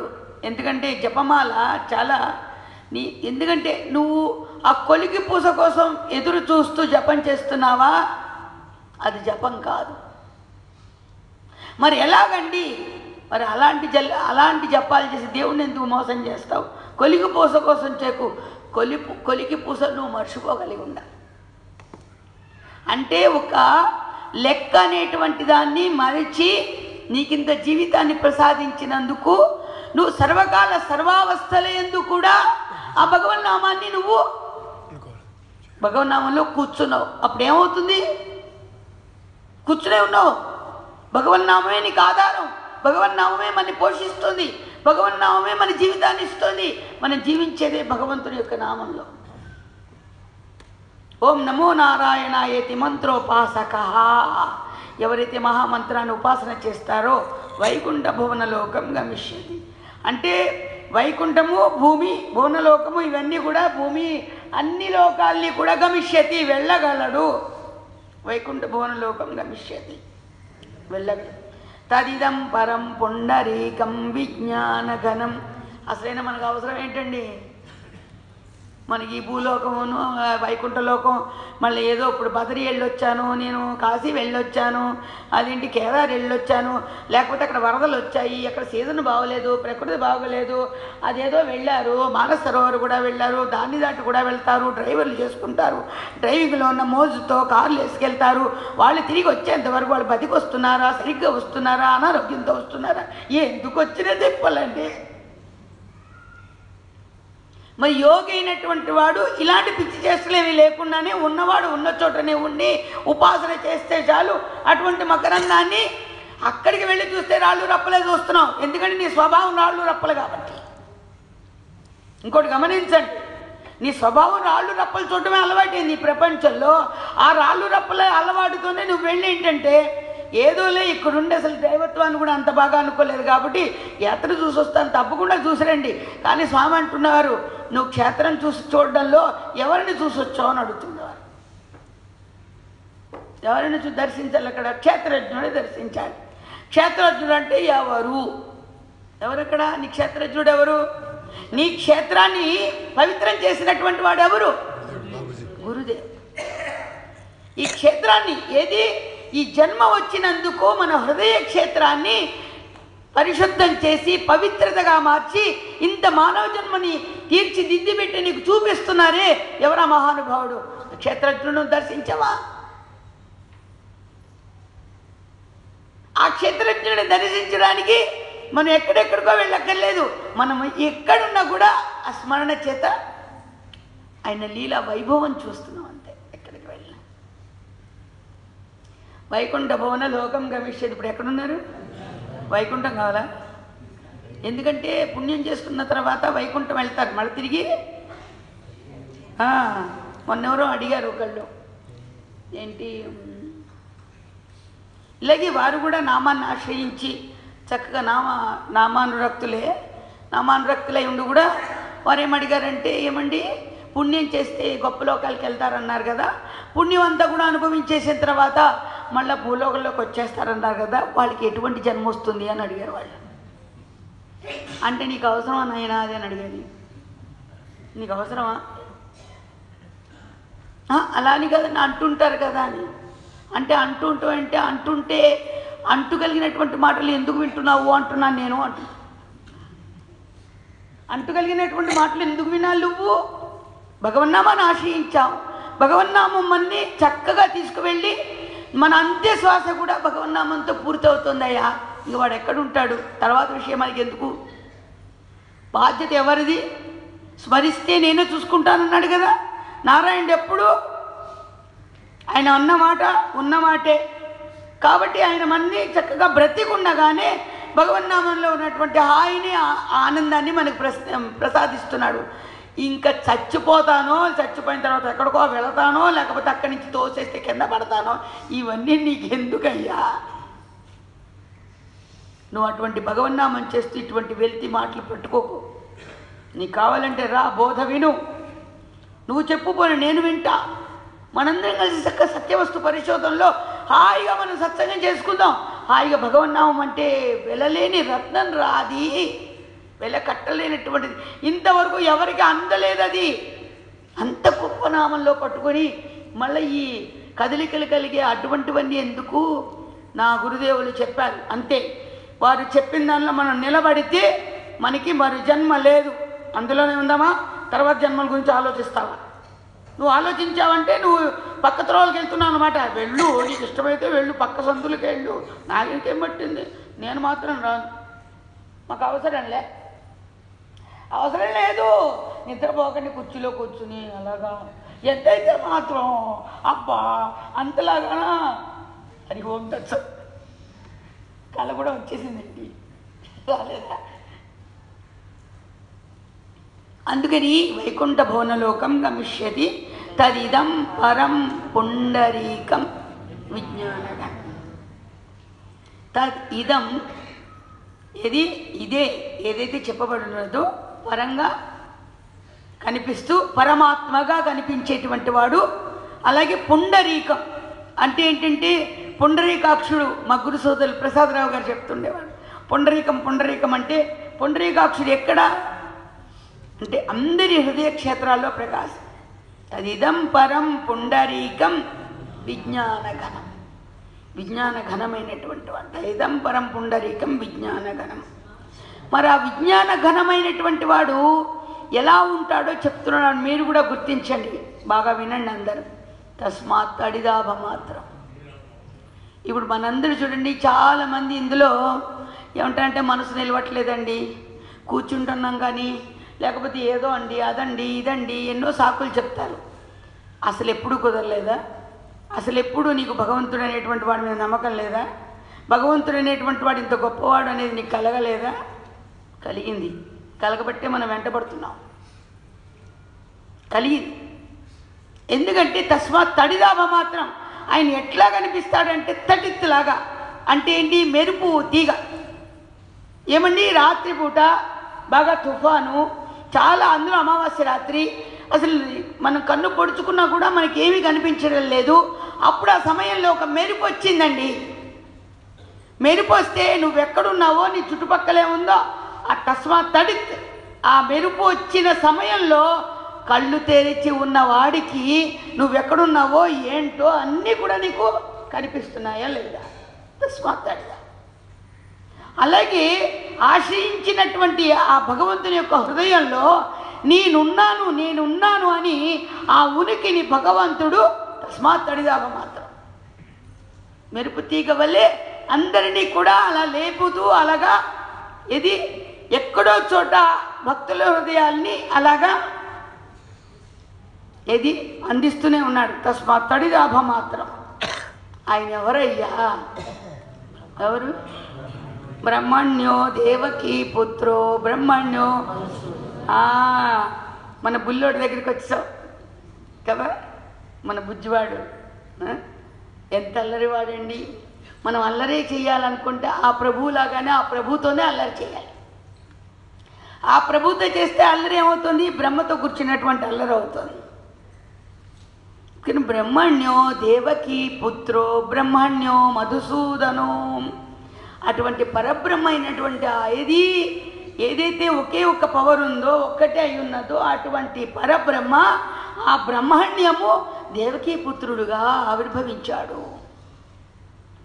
అటువంటి బ్రహ్మణ్యుడు ఏమవుతున్నాడు? మధుసూదనుడు అవుతున్నాడు. మధు అనేటువంటి రాక్షసుడిని సంహరించిన వాడు అవుతున్నాడు. ఎవరు ఆ రాక్షసుడు? మనలో ఉన్నటువంటి అహంకారం అనేటువంటి రాక్షసుడు. అహంకారం అనేటువంటి రాక్షసుడిని ఎప్పుడు దునిమాడామో మమకారానికి అక్కడ తావులేదు. అందుకని బ్రహ్మణ్యో దేవకీ పుత్రో బ్రహ్మణ్యో మధుసూదనో. సర్వభూతస్థం ఏకం నారాయణం, సర్వభూతములందు స్థం ఉన్నటువంటి ఏకం నారాయణం, అందరి యందు ఉన్నటువంటి స్థం. ఇంటికి మిమ్మల్ని మీరు ప్రశ్నించుకోరండి, నేను ఉన్నానా, నేను ఉన్నానా, స్థం స్థం ఉన్నానా? నువ్వు లేవనుకునేవు, తొందరగా చావస్తుంది, జాగ్రత్త. నువ్వు ఉన్నానా? ఉన్నాను, ఉన్నాను కదా, ఉన్నాను అని ఆ ఉన్నాననే ఉనికి ఎవరిది? సర్వభూత స్థం ఏకం నారాయణ. అన్ని భూతాలయందు ఏదైతే ఉన్నది అనేటువంటిది ఉన్నదో అది నారాయణ. ఎవరు దయచేసి కట్టేయండి, మీ సెల్ ఫోన్లు కట్టేయాలి. మీ సెల్ ఫోన్ కావాలంటే గుమ్మం చివరి కూర్చొని వెళ్ళిపోండి బయటికి, అక్కడ మాట్లాడుకోవచ్చు పాపం. ఎందుకంటే ఇంతకన్నా సెల్ ఫోను చెప్పకుండా వస్తుంది మనకి. ఎక్కడ కూర్చున్నా అక్కడ దయాదాక్షిణ్యాలు ఉండవు. ముందర ఆధారం వినడం కష్టమేమో చూసుకోండి. అందరికీ చచ్చిపోవాలని పోరు, చెప్పకుండానే పోతారు. సర్వభూతస్థం ఏకం నారాయణం. ఎవరైనా కారణ పురుషం అకారణం పరబ్రహ్మ. కారణానికి పురుషోత్తముడుగా అవతరిస్తున్నాడు, కానీ అకారణుడు. ఎందుకు వచ్చింది అవతారం? ఆయనకెందుకు? ఆయనకి కారణమా? లేదు. అవతారం రావడానికి కారణం ఏంటి? మన కోసం ఈ నారాయణోపనిషత్తు ఆవిర్భవించాడు. మన కోసం మహానారాయణుడు నారాయణ స్వరూపంతో ఆవిర్భవించాడు. మన కోసం మహానారాయణుడు ఒక గురుస్వరూపంతో అవతరించాడు. కారణ పురుషం అకారణం పరబ్రహ్మ. ఓం. ఒకవేళ ఓం నమో నారాయణాయ అంతా నువ్వు అనలేకపోయినా ఓం అనేటువంటిది నీ మనసు ఖాళీ చేస్తే అందునుంచి ప్రతిధ్వనించేదే ప్రణవాక్ష. కారణ పురుషం అకారణం పరబ్రహ్మోం. ఇది ఎవరు చెప్తున్నారు? ఏ విధంగా చెప్తోంది? ఏతద్ అధర్వ శిరోయోధీతే. ఏదైతే ఇంత అధర్వణ వేదం చెబుతుందో, అధర్వణ వేదం ఏతద్ అధర్వ శిరోయోధీతే. అధర్వణ వేద శిరము ఈ విధంగా అంటే అంత పెద్ద వేదమంతా మనం చదవలేకపోయినా చూడండి, గురుదేవులు అన్నారు, నీకు అక్షరజ్ఞానం ఉందా? కాస్త నువ్వేమైనా చదువుకోగలవా? నారాయణోపనిషత్తు 3 పూట్ల చక్కగా పారాయణ చేయి. ఇప్పటికీ అమెరికాలో అక్కడ చేస్తున్నటువంటి వాళ్ళు ఉన్నారు. 3 పూట్ల చేయి. పగలు నారాయణ 12 గంటలకి చేయి. ఎందుకంటే ద్వాదశాదిత్యో నారాయణ. నీ మాడు మీద పైన ప్రకాశిస్తున్నాడే సూర్యనారాయణమూర్తి. ఆ నారాయణుడు నీ నడినెత్తి మీదకి వచ్చినప్పుడు ఒకసారి నారాయణోపనిషత్తు చేయి. ప్రొద్దునే ప్రాతకాలంలో సూర్యోదయంలో చేయి, మళ్ళీ సాయంత్రం సూర్యాస్తమయంలో చేయి. 3 పూట్ల చేయి అని చెప్పి స్వామివారి మాటని ఇప్పటికీ అనుభవిస్తున్నటువంటి వాళ్ళు ఉన్నారు. అందుకని ఎక్కడెక్కడ అధర్వణ శిరస్సు ప్రధానంగా. ఇప్పుడు 4 వేదాల గురించి మనం పారాయణ చేసిన పుణ్యం మనకు వస్తుంది. ప్రాతరధీయానో రాత్రి కృతం పాపం నాశయతి. ఫలశ్రుతి గట్టిగా వినండి అందరూ.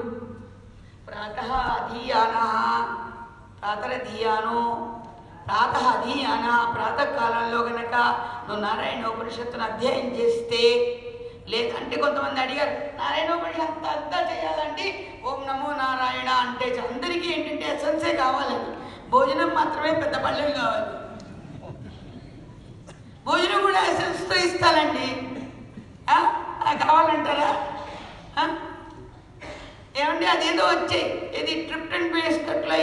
చెప్తుంటాడు. ట్రిప్లిన్ బిస్కెట్లో ఏవో వచ్చాయంటే బలానికి, అవి అన్నం అంతా తినలేకపోయినా అవి 4 తింటే 3 తింటే సరిపోతుంది అని. అంటే అబ్బాయి ఎలాగో సారం కదా కావాల్సింది, ఇంకా రోజుకు 3 బిస్కెట్లు, ప్రొద్దున ఒక 3, సాయంత్రం ఒక 3 తిను, పోనీ మధ్యాహ్నం కూడా పోనీ త్యాగం చేస్తా, ఇంకో 3 తిను, అంతే, ఇంకా నీకేం లేదు, మంచిగా వంట అనుకోండి, ఒప్పుకుంటాడన్నమాట. అయ్యో ఆవకాయ అన్నం అంత రుచి, అయ్యయ్యో మాగాయ అన్నంలో ఉన్న రుచి, నిన్నెవరో అంటున్నారు మాకు వంకాయకి చాలా కష్టం, అందులో వంకాయ కూర ఎంత బాగుందండి అంటున్నారు. ఉండని అలాగే ఉండని, తప్పకుండా ఉంటుంది. వంకాయ పుట్టింది దేనికి? పాపం దాని జన్మ సాధనగా చేసుకోవడానికి. ఉండని, అస్తు వంకాయ కూర ఎంత బాగుంటుంది, గుమ్మడికాయ పులుసు ఎంత బాగుంటుంది, ఇంకే పచ్చళ్ళు చెప్పండి రా గబగబ రావట్లేదు. గారెలు ఎంత బాగుంటాయి, పూరీలు ఎంత బాగుంటాయి, పులిహోర ఎంత బాగుంటుంది. ఏమండి సారమే కదా వాళ్ళందరూ. అబ్బే అక్కడ మాత్రం మాకు కావాల్సినవన్నీ కావాలి, కంచం కావాలి. కంచం వల్ల ఒకేలాగా అది మార్పులు చేర్పులతో కలిగి ఉండాలి. ఇంకా రోజు ఒక్కసారి ఒకలానే వండి ఊరుకుంటావా? దానికి చాలా రకరకాల కారాలు పెట్టాలి దానికి. ఇవన్నీ ఎవరి చేష్టలు ఒకసారి ఆలోచించండి. మన చేష్టలే, మన మనోచేష్టలు ఇవన్నీ, మన మనోచేష్టలు. ఆఖరికి మానవులు మనస్సు కలిగినటువంటి వాళ్ళకే వచ్చినటువంటి ప్రకృతిలో మనకి ఆహారంగా వచ్చినటువంటి దాన్ని రూపు మార్చి దానికి ఇంత ఉప్పులు కారాలు పులుసులు పెడితే కానీ తిని చావట్లే మనమే. మరి తత్మా ప్రకృతి అంతా కూడా ఉన్నట్టు తింటోంది. ఏమండి తత్మాసలు మానవేతరమైనటువంటి జీవాలన్నీ కూడా వంట చేయాలని పెట్టుకుంటే పొయ్యి ఎక్కడ వేస్తాయి, బాణీలు ఎక్కడ పెడతాయి, నూనె ఎక్కడి నుంచి తెస్తాయి, వాటికి ఎక్కడి నుంచి వచ్చింది, మరి కట్లో గాలి పెట్టుకుంటున్నాయా? అవి కూడా తింటున్నాయిగా, అవి కూడా తింటున్నాయి. ఉన్నది ఉన్నట్టుగా, వచ్చింది వచ్చినట్టుగా ఇది బ్రహ్మాండంగా అనుభవిస్తున్నాయి ప్రకృతిని. ఏమైనా పక్షులకి తక్కువైందా, పశువులకి తక్కువైందా, మృగాలకి తక్కువైందా? మరి దేనికి తక్కువైంది ప్రపంచంలో, ప్రకృతిలో? కానీ మానవుడి కోసం వీడి జిహ్వా చాపల్యానికి పాపం భగవంతుడు పోన్లేరా తినరా, నీకు ఇష్టం పోన్లే అంటే ఇంకా టేస్టులు మార్చి పాత రకాలు తింటున్నారు, కొత్త రకాలు తింటున్నారండి. తిన్నుపదిగా పోనీ ఏదో బీసీ నాటిది కదా అని పోనీ బీసీ నాటివన్నీ మర్చిపోతారంటే లేదు. అవి కావాలి, వచ్చేవి కావాలి, ఇప్పుడు ఉన్నవి కావాలి, అన్నీ కలిపి జడ వేసుకుంటున్నాడు, చిక్కుపోసుకుంటున్నాడు అంతే. అందుకని ఎసెన్స్ కావాలి. ఓం నమో నారాయణాయ చాలు, నువ్వు విశ్వసిస్తే దాన్ని తగ్గ పద్యం కూడా చేస్తే బాగుంటుంది. రోజు నాకు బాగుంది ఆవలింతలు ఎవరో కానీ కాస్త మంచిలు తెచ్చు తాగండి. ఎందుకంటే మీ ఆవలింతకి అన్నున్నాడు ఏదో అంటారు కదా. ఒకళ్ళు ఆవలిస్తే తక్కువ వాళ్ళు, విన్నవాళ్ళు చూసిన వాళ్ళు ఆవలిస్తారట. నా సభంతా ఇప్పుడు ఈ సభంతా కూడా ఆవులెత్తులు ఆవు ఆవు ఆవు అన్నారు అనుకో. నేనేం చేయను, ఆవులు లేవు ఇక్కడ. ఆవులు పాపం అక్కడ ఎక్కడో కట్టేశారు. అది సభమనే అది కాదు. అందులో అందరూ ఆ నిద్రా తల్లికి ఎక్కడ ఆహ్వానం చూపిస్తారో నా భయం నాది ఇక్కడ. అందుకని ఇక్కడ వెళ్ళి నారాయణ ఉపనిషత్తు అధ్యయనం చేయటం లేదు. కనీసం ఓం నమో నారాయణాయ అనేటువంటిది ద్వాదశాక్షరి మంత్రం 12 సార్లైనా నిన్ను నువ్వు మలిచి నువ్వు చేయగలవా? పోని ప్రాతః ధియాన రాత్రిగతం పాపం నాశతి. రాత్రి చేసినటువంటి పాపం ప్రొద్దునే నువ్వు అనుష్ఠానం చేస్తే అది పోతుంది, అధ్యయనం చేస్తే పోతుంది. సాయమధీయానో దివసకృతం పాపం నాశయతి. సాయం అధీయాన దివసకృతం. ప్రొద్దున నుంచి చేసినటువంటి పాపం సాయంత్రం వేళ అధ్యయనం చేస్తే అది నశించిపోతుంది. తత్ సాయం ప్రాతరధీయాన పాపో అపాపో భవతి. ఎవరైతే 2 వేళలా ఎవరైతే నారాయణోపనిషత్తు అధ్యయనం చేస్తారో వాళ్ళు పాపి అయినప్పటికీ కూడా అపాపి అయిపోతున్నారు అని అక్కడ మనకి తెలియజేస్తున్నారు. పాపో అపాపో భవతి. మాధ్యందినమాదిత్యాభిముఖో అధీయాన. మీరందరూ అనుకుంటున్నారు కదా 2 వేళలైనా ఉపనిషత్తు చెప్తే ఏంటి మధ్యాహ్నం అన్నారు, సూర్యుడు అన్నారు అని. పాప అక్కడ స్పెషల్గా చెప్పారు. మళ్ళీ మాధ్యందినమం ఆదిత్యాభిముఖ అధీయాన పంచమహాపాతకోపపాతక ఆది బ్రహ్మక్షి. మధ్యాహ్న వేళ ఎవరైతే ఆదిత్యాభిముఖ సూర్య భగవానుడికి ఎదురుగుండా వెళ్ళి ఎవరైతే ఇటువంటి నారాయణ ఉపనిషత్తును అధ్యయనం చేస్తారో పంచమహాపాతక ఉపపాతకాత్ ప్రముచ్యతే, పంచమహాపాతకాల నుంచి కూడా వాడు ఉద్ధరింపబడుతున్నారు. సర్వవేద పారాయణ పుణ్యం లభతే. నారాయణ ఉపనిషత్తు ఒక్కడి చదివినంత మాత్రం చేత మనం రామ బ్రహ్మంగారంత అయిపోతాం అన్నమాట.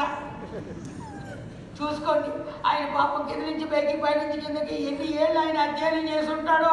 మన బాబుజీ మహారాజ్ చిన్నగా మనకి సూక్ష్మంలో సర్వవేద పారాయణ పుణ్యం లభతే, సర్వవేదాలు పారాయణ వారు కూడా ఇంకా ఉండిపోయి చాలా ఉండుగాక. ఎందుకంటే అనంత శాస్త్రం బహువేదితవ్యం అల్పశ్చకాలా బహవశ్చ విఘ్నాః.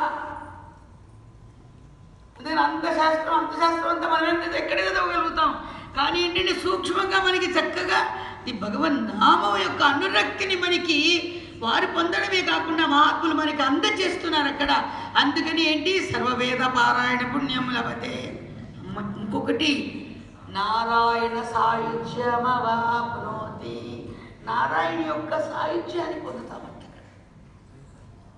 నారాయణ సాయుధ్యమవాప్నోతి. మళ్ళా ఒకవేళ నువ్వేమైనా సందేహిస్తున్నావేమో, శ్రీమన్నారాయణ సాయుధ్యమవాప్నోతి, ఇంకో శ్రీమన్నారాయణ ఉండాలండి అని ఏమన్నా అంటావేమో. అందుకని మళ్ళా దాన్ని పునః మళ్ళా చెప్తున్నాడు ఆయన. నారాయణ సాయుధ్యాన్ని పొందుతున్నావు, శ్రీమన్నారాయణ యొక్క సాయుధ్యాన్ని పొందుతున్నావు. శ్రీమన్నారాయణ సాయుధ్యం అవాప్నోతి. ఏవం వేద, ఎవడైతే ఏవం ఈ విధంగా వేద తెలుసుకుంటున్నాడో, ఇది ఉపనిషత్ అయిపోయింది. ఉపనిషత్ ఇది ఇంకా ఎక్కడున్నావు సవిష్ణుడే పెట్టి అయిపోయింది, మర్చిపోయొచ్చు మనం. అది సామవేదంలో అయిపోయింది, అది ముందరే యజుర్వేదంలో. ఇత్యుపనిషత్ అని ఓం సహ నౌ భునక్తు సహ వీర్యం కరవావహై తేజస్వినావధీతమస్తు మా విద్విషావహై. ఓం శాంతి. ఈ శాంతి మంత్రానికి కూడా చాలా గొప్ప, ఇంతవరకు నారాయణ యొక్క తత్వాన్ని బోధ చేశాడు. ఎవరు అధ్యయనం చేసేటువంటి వారు అంటే గురు శిష్యులు. ఓం సహ నా అవతు సహ నౌ అవంతు. గురుదేవులు అక్కడ నేర్చుకునేటువంటి అధ్యయనం చేసేటువంటి వారు ఇద్దరూ కూడా మా ఇద్దరికి కూడా అవతు రక్షించుగాక, రక్షణ కలుగుగాక. సహనౌ భునక్తు. ఏ ఆత్మవిద్యనైతే మనం ఇంతవరకు మనం అధ్యయనం చేశామో ఇద్దరం కూడా భునక్తు అనుభవింతుముగాక. సహ వీర్యం కరవావహై. ఇద్దరము కూడా వీర్యవంతులమవుగాక, అంటే మా బలం కలిగినటువంటి వారు మవుగాక. తేజస్వినౌ అవధీతమస్తు. తేజోవంతులమవుదుగాక. మా విద్విషావహై. ఎప్పుడు కూడా రెండుగా మేము ఉండకుండా ఉండుగాక. అంటే గురుతత్వాన్ని అక్కడ మనం అంత బాగా గుర్తించాలి. అనుభవంలో వచ్చేసరికి అక్కడ ఏది గురుదేవులు అనేటువంటి శక్తి నన్ను నడిపిస్తోంది, అక్కడ రెండు కాదు. ఎప్పుడైతే రెండు వస్తూ ఉంటుందో నీకు భయం, ద్వితీయం భయం భవతి. నీకు మరి ప్రతి వాడికి ఏముందంటే ఏకమేది అవ్వటంలా, ద్వితీయం భయం భవతి. ఎందుకంటే రెండు ఎప్పుడు ఉందో అది భయాన్ని కలిగిస్తూ ఉంటుంది. అందుకని అక్కడ ఏంటి, కేవలము గురుశక్తి ప్రకాశిస్తుంది.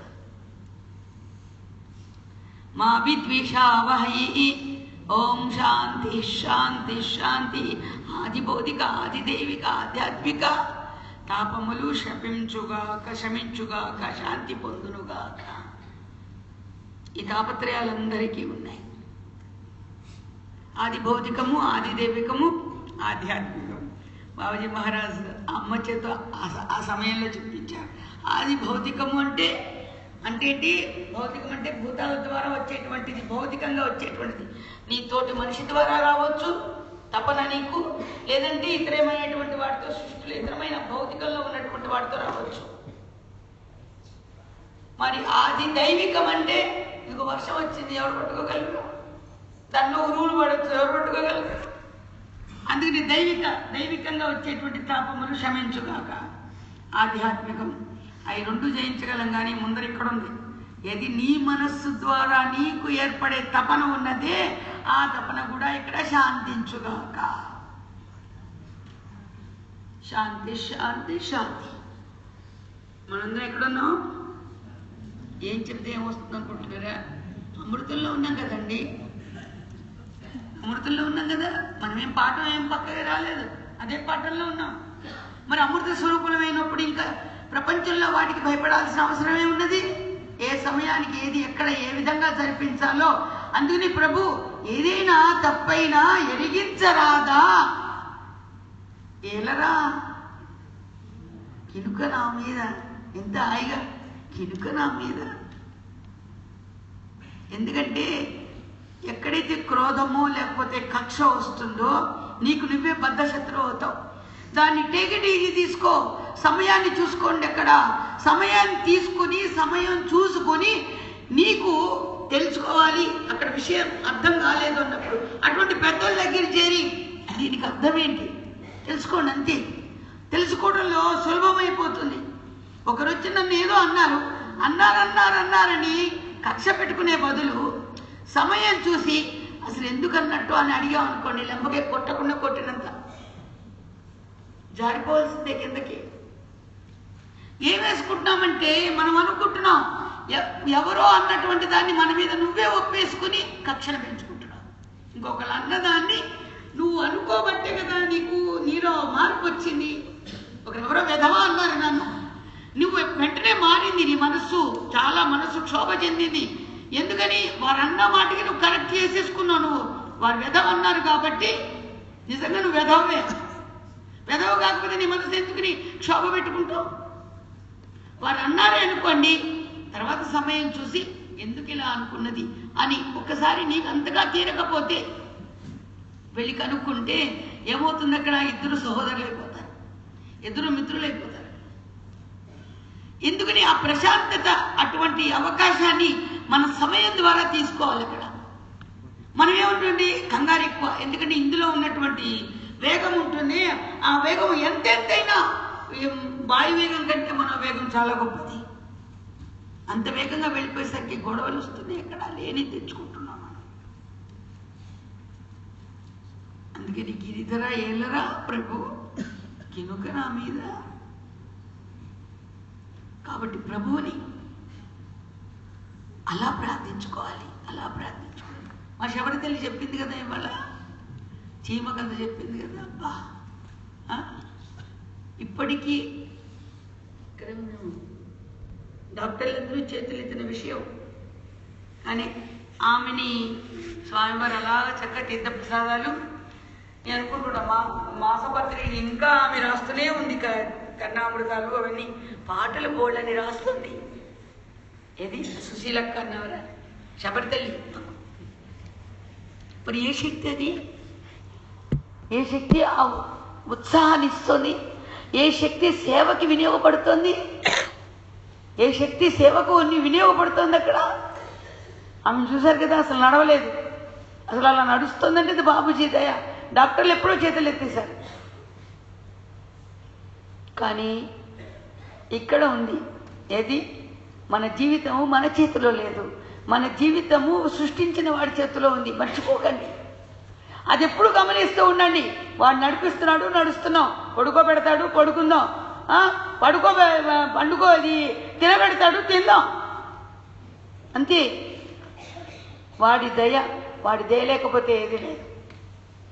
అందుకని అష్టమి నవములు ఏది? అష్ట కష్టాలు అంటే అష్ట కష్టాలు మనకెందుకుంటాయి? అందుకనే అమ్మవారి వాళ్ళ ఏమైంది? అష్టమూర్తి అయిన నమః వచ్చింది. అష్టమూర్తి అయిన నమః అమ్మవారి నామాల్లో ఉంది కదా. అష్టమూర్తి అయిన నమః అంటే ఏంటండి? మహాలక్ష్మి అవతారం కదా. అష్టమూర్తి అయిన నమః. మరి మహాలక్ష్మిలు ఎంతమంది అండి? అష్టలక్ష్మిలు కదా. అష్టలక్ష్మిలు అంటే ఏమేమి లక్ష్ములు? ఆదిలక్ష్మి, విద్యాలక్ష్మి, గజలక్ష్మి, సంతానలక్ష్మి, ధనలక్ష్మి, ధాన్యలక్ష్మి, విజయలక్ష్మి, వీర్యలక్ష్మి, అదే ధైర్యలక్ష్మి. ఎందైంది కదా. ఇప్పుడు 8 లక్ష్మికి ఒకే మహాలక్ష్మ, లేకపోతే ఇంతమంది లక్ష్ములు ఉన్నారా? మరి అన్ని పేర్లు ఎందుకు కావాల్సి వచ్చింది? ఎందుకు కావాల్సి వచ్చింది? ఏ ఏ సందర్భాల్లో ఎక్కడెక్కడ రాక్షస సంహారం చేయడానికో భక్తులను ఉద్ధరించడానికో ఏ అవతారం ఎప్పుడు కావలసి వచ్చిందో ఒకే అమ్మ లక్ష్మి అన్నావిడ ఆ మహాదేవి ఏం చేసింది? అన్ని అవతారాలు తీసుకుంది. అన్ని అవతారాలు తీసుకుంటే మాత్రం లక్ష్మీదేవి ఒకటే కదా. ఎక్కడైతే లక్ష్యం ఉంటుందో అక్కడ లక్ష్మీ తత్వాన్ని మనం గుర్తించగలుగుతాం. కానీ బాహ్యంగా అందరూ కూడా లక్ష్మి అనగానే ఏంటండి ఆ మంత్రం? ఓసారి మేము కూడా బాగా చేసుకోవాలి, బాగా అసలే మాకు అప్పుల్లో ఉన్నామండి. అప్పులు ఎవరు చేయమన్నాడండి? ఒళ్ళు మరిచి అప్పులు చేయడానికి అక్కడ సీం హీం సీం కమలే అని బ్రహ్మగారు ఏంటండి ఈ మంత్రం ఎన్నిసార్లు చేస్తే మా లక్ష్మి వస్తుందండి? వాడు నిద్రపోతూ చేస్తూ కునుకుపాట్లు పడుతూ ఏదో చేస్తుంటాడు. చేసి ఏమండి మీరు ఇంత లెక్క చెప్పారు కదా, నేను చేశాను, నా దీక్ష పూర్తయింది, మాకేం లక్ష్మి కలిసి రాలేదండి, ఏం చెప్తున్నప్పుడు? బ్రహ్మగారు ఏం చెప్తారు అక్కడ? నీ ధ్యాసంతా ఇంత అష్టలక్ష్మిలు పెట్టుకుంటే అష్టలక్ష్మిలో ఒక లక్ష్మిని విడదీసి నువ్వు నీ సంకల్పం అంతా ధనం మీదో భోగం మీదో పెట్టుకుని నువ్వు లక్ష్మి లక్ష్మి అంటే లక్ష్మీ అమ్మవారు పలుకుతుందా? ఆది మధ్యాంతరహితమైనటువంటి అమ్మ యొక్క తత్వాన్ని గుర్తించాలి అనుకున్నప్పుడు మన లక్ష్యము ఎలా ఉండాలి? పరిశుద్ధమై ఉండాలి. లక్ష్యాతీతాయ నమః. కానీ మన లక్ష్యము పరిశుద్ధమై ఉండాలి. ఎందుకంటే చాలా మందికి కోట్లు ఉంటాయి కానీ తినడానికి మాత్రం పత్యం కూడే.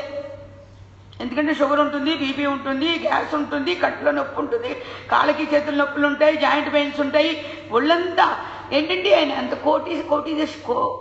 కోటీశ్వరుడు కదండి. అందుకని ఒళ్ళంతా వ్యాధులే. ఏం తింటాడు ఆయన?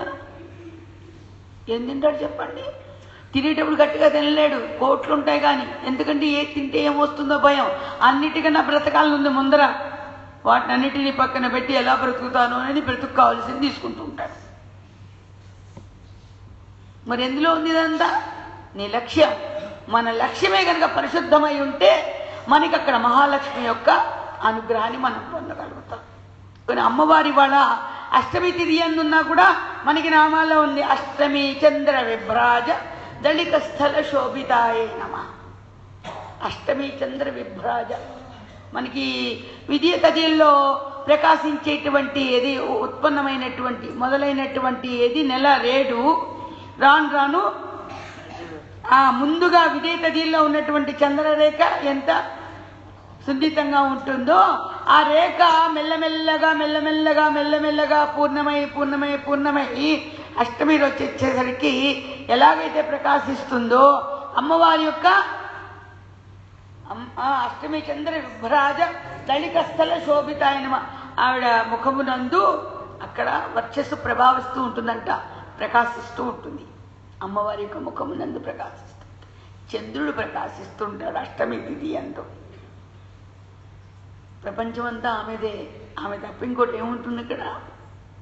అందుకని అటువంటి అమ్మ మనందరి చేత పూజింపబడుతుంది.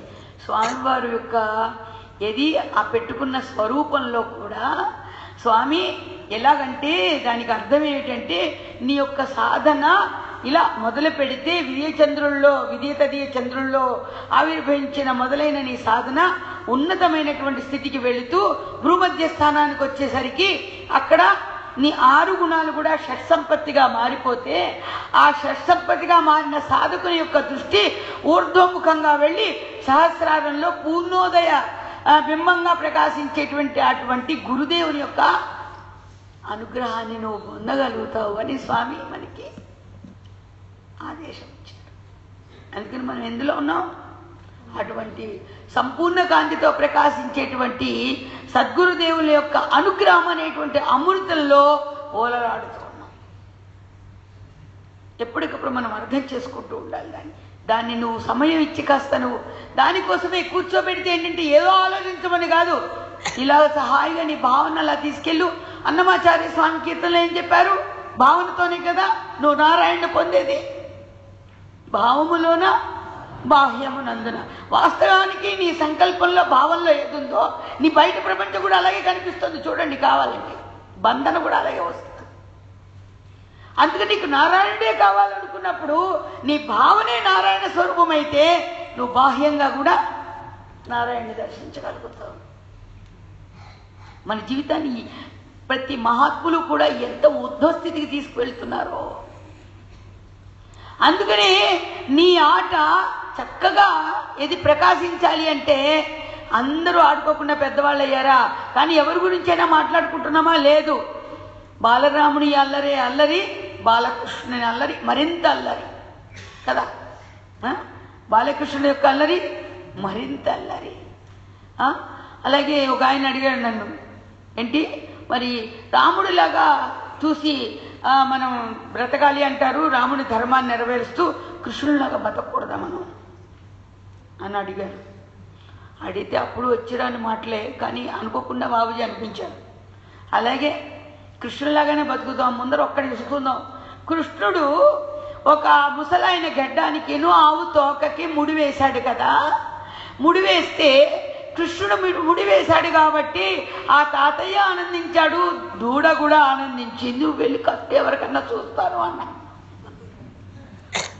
ఏమక్కలే, ఇంతే ఇంతే, ఏమక్కలా ఇంతే. ఇంకట్టగలరా? ఇంకేమన్నా ఉందా? ఎన్ని గుండెలు? ఆఖరికి నువ్వు గడ్డం పెంచుకొని నీ గడ్డం తీసుకెళ్ళి ఆవు తోక ముడేస్తామన్నా ఆవు తోక అందదు మనకి. ఎందుకంటే నువ్వు కృష్ణుడు కాలేదు కదా. నువ్వు కృష్ణుడు అయితే అప్పుడు ఆవు వరిస్తుంది, ఆవు దగ్గరికి వస్తుంది, ఆవు ఆ దూడ తల్లి దగ్గరికి వస్తుంది కదా. ప్రకృతిదంతా మనకి వస్తుంది. మరి ఆ బుడ్డవాడిని మనకి ప్రపంచానికి అందివ్వగానే ఎంత త్యాగం చేసిందండి ఆ అమ్మ దేవకీదేవి కదా. ఆ పాత్ర అలాగే అయ్యో పాపం అంటూనే ఉంటాం మనం కదా. పిచ్చి తల్లి పాపం. ఎందుకు 8 మంది పుట్టారు, కానీ పాపం ఏ పిల్లవాడిని దగ్గరగా సాకగలిగింది? మరి అందులో కృష్ణయ్య అల్లరి. మరి చూడండి, కృష్ణుడు సాక్షాత్తు భగవానుడు ఆవిర్భవించాడు. ఆవిర్భవించినట్టుగా తానే ఒప్పుకున్నాడు పైపెక్స్. వెంటనే ఏది పురుడు అవ్వగానే వెంటనే ఒక పెద్ద విరాట్ స్వరూపాన్ని ధరించేసేసి వాళ్ళని మురిపించేసేసి, మురిపించాలంటే ఆ దేవుడికే చెల్లండి, ఇంకెవరు ఈ ప్రపంచంలో మురిపించరు. బమ్మిని తిమ్మని చేసినా, తిమ్మిని బమ్మిని చేసినా ఆ కృష్ణ ప్రభువుకే చెల్లు, ఆ గురువులకే చెల్లది. చక్కగా విరాట్ స్వరూపాన్ని చూపించి, వసుదేవా నేను ఇలాగా నన్ను తీసుకువెళ్ళి గోకులంలో రోహిణి చెంత యశోద చెంత పడుకోబెట్టి యశోద చెంత ఉన్నటువంటి ఆ మాయ శిశువుని తీసుకొచ్చి ఈ దేవకి దగ్గరికి తీసుకురా అనేసరికి ఇంకా వసుదేవుడు అష్టప్రశ్నలు వేయలేదు. అక్కడ తీసుకెళ్తాను కానీ నా చేతులు ఎవరు ఇప్పుతారు, నా గుమ్మం ఎవరు తీస్తారు, నేను అంత దూరం ఎలా నడిచి వెళ్ళను, పూర్వం నేను రాకుమారుని కదా, రాజుని కదా అని పాపం అప్పుడు ఆ వసుదేవుడికి రాలేదు. మన వాళ్ళకైతే వచ్చేస్తుంది. ఇప్పుడైతే నన్ను వెళ్ళమన్నారు కదా, స్కూటర్ మీద వెళ్ళమంటారా, కారు మీద వెళ్ళమంటారా, లారీ మీద వెళ్ళమంటారా, బస్సు మీద వెళ్ళమంటారా, ట్రైన్ మీద వెళ్ళమంటారా, ఫ్లైట్ మీద వెళ్ళమంటారా, నడిచి వెళ్ళవయ్యా. తీసుకొస్తే ఏమంటావు? ముందర నడిచి వెళ్ళవయ్యా, ఈ గదిలోంచి బయటికి ముందరా. పాపం అల్లా ఇక ఎందుకంటే ఆయన పుట్టగానే చూడండి వాళ్ళకి ఆ జననంతోనే ఆవిర్భవించడంతోనే దేవకి తల్లికి అటువంటి అనురాగాన్ని, ఆనందాన్ని చేకూర్చాడు పాపం. ఒక్కసారిగా చూడండి అక్కడ ఎందుకు చేసుకుంది ఆవిడ, నా పిల్లవాడు ఏది హాయిగా పెరుగుతూ ఉన్నా చాలు, ఇక్కడుంటే పెరగనివ్వడు ఈ దుష్టుడు, ఈ కంసుడు ఉన్నాడే ఈ దుష్టుడు బ్రతకనివ్వడు, అందుకని పిల్లవాడు సుఖంగా ఉంటే చాలు అనుకునే ఇచ్చింది. అంటే కర్మపుత్రులను కూడా అలాగే అనుకుంటున్నారుగా. కర్మపుత్రులను అలా అనుకోవట్లేదా? అనుకుంటున్నారు కదా.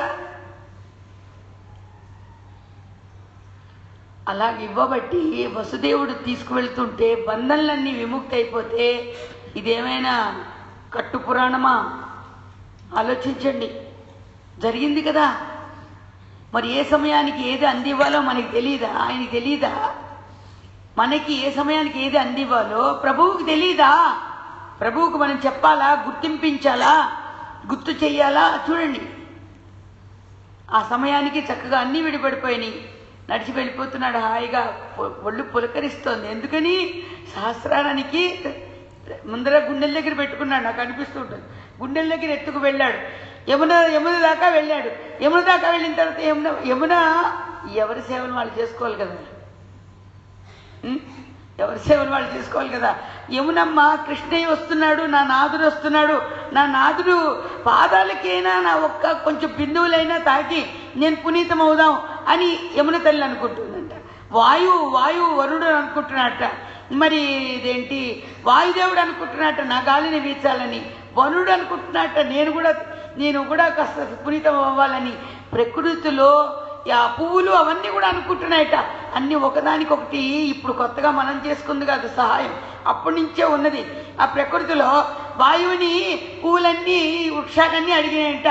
అయ్యా మీరు అటు వెళ్తున్నారు, కృష్ణయ్య ఇటుగా వస్తున్నట్టు తెలిసింది, కాస్త కొంచెం మా మీదుగా వాయువుని తీసుకువెళ్ళి ఈ పూలన్నీ ఆ పాదాల చెందకి చేర్చవా అని. ఈ లోపల జలం అడిగిందట, కొంచెం నీ తుంపరులతో. నేను ఒక్కసారి పొంగితే మళ్ళా అది స్వామికి బాగుండదు, ఒక్కసారి అలా తుంపర్లు పడాలి, వాయుదేవా నువ్వు కొంచెం సహకరించవా అని వాయువుని ప్రార్థించేట. ఈయన చక్క శిరస్సును పెట్టుకున్నాడు.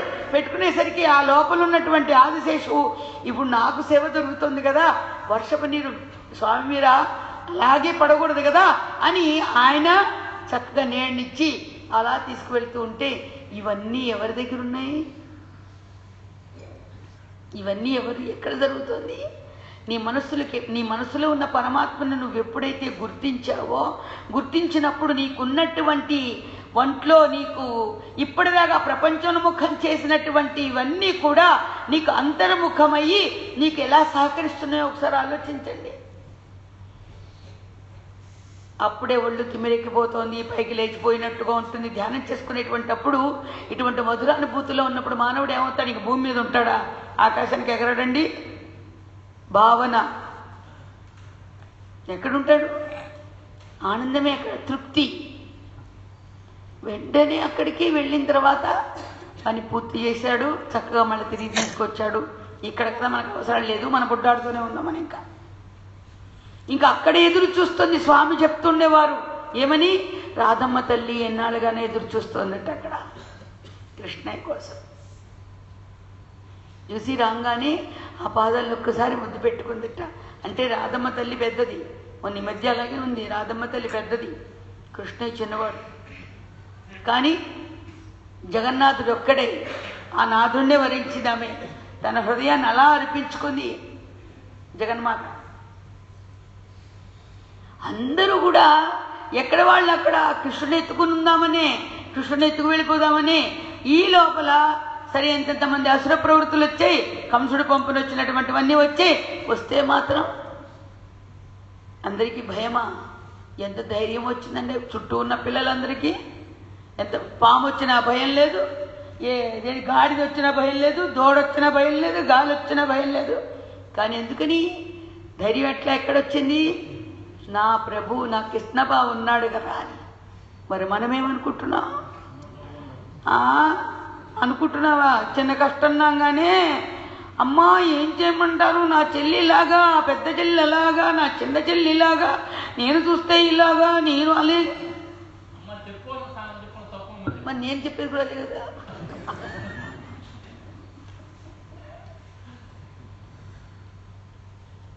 అందుకని అన్నీ మర్చిపోయారు. ప్రభు ఉన్నాడు, ప్రభు ఉన్నాడు. ఆ వస్తున్నటువంటి వాతావరణంలో వస్తున్నటువంటి వాడికి భయం అనేటువంటిది లేదు అక్కడ. అటువంటి లీలా వైభవం చక్కగా కృష్ణుడితో ఆడుకున్నారు, పాడుకున్నారు, కొండల మీదకి వెళ్ళారు, చెట్లు ఎక్కారు. గురుదేవులు చెట్లు ఎక్కారంటే గుర్తుకొచ్చింది. ఒకసారి విశాఖపట్నం నుంచి వస్తున్నాం కారులో. వస్తూ ఉంటే అప్పుడు నారాయణరాజు గారి కారు, కిన్నీ గారి కారు ఒకటి ఉండేది, ఆ తర్వాత మాతక్క కారు ఒకటి ఉండేది. అదే మాతక్కది కాదు పాప, మాతక్క కొని బాబుజీకి ఇచ్చింది. బాబుజీ ఆ కారులో వస్తుండేవారు. అలాగా 2 కార్లు ఇంకోటి కూడా ఉన్నట్టుంది. మధ్యలో ఈ భీమవరంను నరసాపురానికి మధ్యలో ఒక మామిది ఏదో ఊరుంది, ఒక పేరు మార్టేరు. ఆ మార్టేరు దగ్గర చెరువు ఉందండి. ఎవరిదో పొలం, అదృష్ట జాతకులు ఎవరో తెలియదు. మధ్యలో కాకినాడ వెళ్ళి తీసుకువెళ్ళారు బాబుజీ. తీసుకువెళ్తే అక్కడ లేబర్ ఆఫీసర్ గారు ఆయన కృష్ణమ్మ గారు ఇంటికి వెళ్ళడం జరిగింది. వెళితే వాళ్ళ ఇంట్లో ఇంకా పెట్టందంటూ ఏముండవు, మొత్తం పిండి వంటలన్నీ మన ముందుకు వచ్చేస్తాయి, అలా పెడతారు వాళ్ళు. మొత్తాన్ని పెట్టి మాకు పొట్లాలు కట్టించారు. కారులో కూడా, కారులో ఎవరు కామేశ్వర పిన్ని, గురువు గారు, మరి భీమవరం తాతయ్య గారు, మామగారు, ఇంకా రకరకాల అందరూ పెద్దవాళ్ళు అందరూ ఉన్నాం. ఉంటే వచ్చి అవి తినాలి ఇప్పుడు ఇక్కడ మళ్ళీ భీమవరం రాకముందు. అందుకని ఆ చెరువు దగ్గర, పొలంలో చెరువు, ఆ చెరువు దగ్గర కారు లాగాయి. కారు లాగితే ఒక అనుకోకుండా ఏవో మహాత్ములు అక్కడ మహర్షులు ఎవరో తపస్సు చేసి ఉంటారని అనుకుంటాను. ఇప్పటికీ ఆ సన్నివేశం నాకు కళ్ళ కట్టినట్టుగా ఉంటుంది. గురువుగారు ఏం చేశారంటే, కళ్యాణక్క కూడా ఉన్నారు, గురువుగారు ఏం చేశారంటే వీళ్ళందరినీ ఒక కొమ్మ నీటిలోంచి అలా పైకి వచ్చింది, ఆ చెట్టు ఎక్కిచ్చి ఆ కొమ్మ మీద కూర్చున్నారు వాళ్ళందరూ. కూర్చుంటే బాబుజీ ఏంటంటే నారాయణరాజు గారికి బాబా అన్నయ్యకి అనుకుంటా, మేడబాబు అన్నయ్యకి ఈత నేర్పించడం. బాబుజీ ఈత నేర్పిస్తున్నారు. ఆ నీళ్ళలో వీళ్ళు తపా కొట్టుకుంటున్నారు. తపా కొట్టుకుంటూ ఉంటే నవ్వుతున్నారు. పైన కొమ్మ మీద కూర్చొని ఆమె గురువు గారు వాళ్ళు నవ్వుతున్నారు. నవ్వుతూ ఇలాగా కొంతసేపు ఆడించి అది పూర్తి చేసి పైకి వచ్చి గట్టు మీదకి తెచ్చుకున్న పొట్లాలు ఉన్నాయి కదా, మళ్ళీ ప్రసాదం గబగబా తీసేసుకుని మళ్ళీ లెక్క. ఈ లోపల ఆ ఊళ్ళోకి ఇక్కడ ఎవరో సినిమా తీసేవాళ్ళు వచ్చారు, ఇక్కడ సినిమా రికార్డింగ్ అవుతుంది అని కబురు వెళ్ళింది. మొత్తం ఊరు వచ్చేసారు. వచ్చేసి వాళ్ళందరూ వచ్చేసి జనం చేరుకునేసరికి బాబుజీ కారు ఎక్కేసి వాళ్ళు కారుకి అడ్డం పడుతుంటే వెనకాల్లో వస్తున్నారు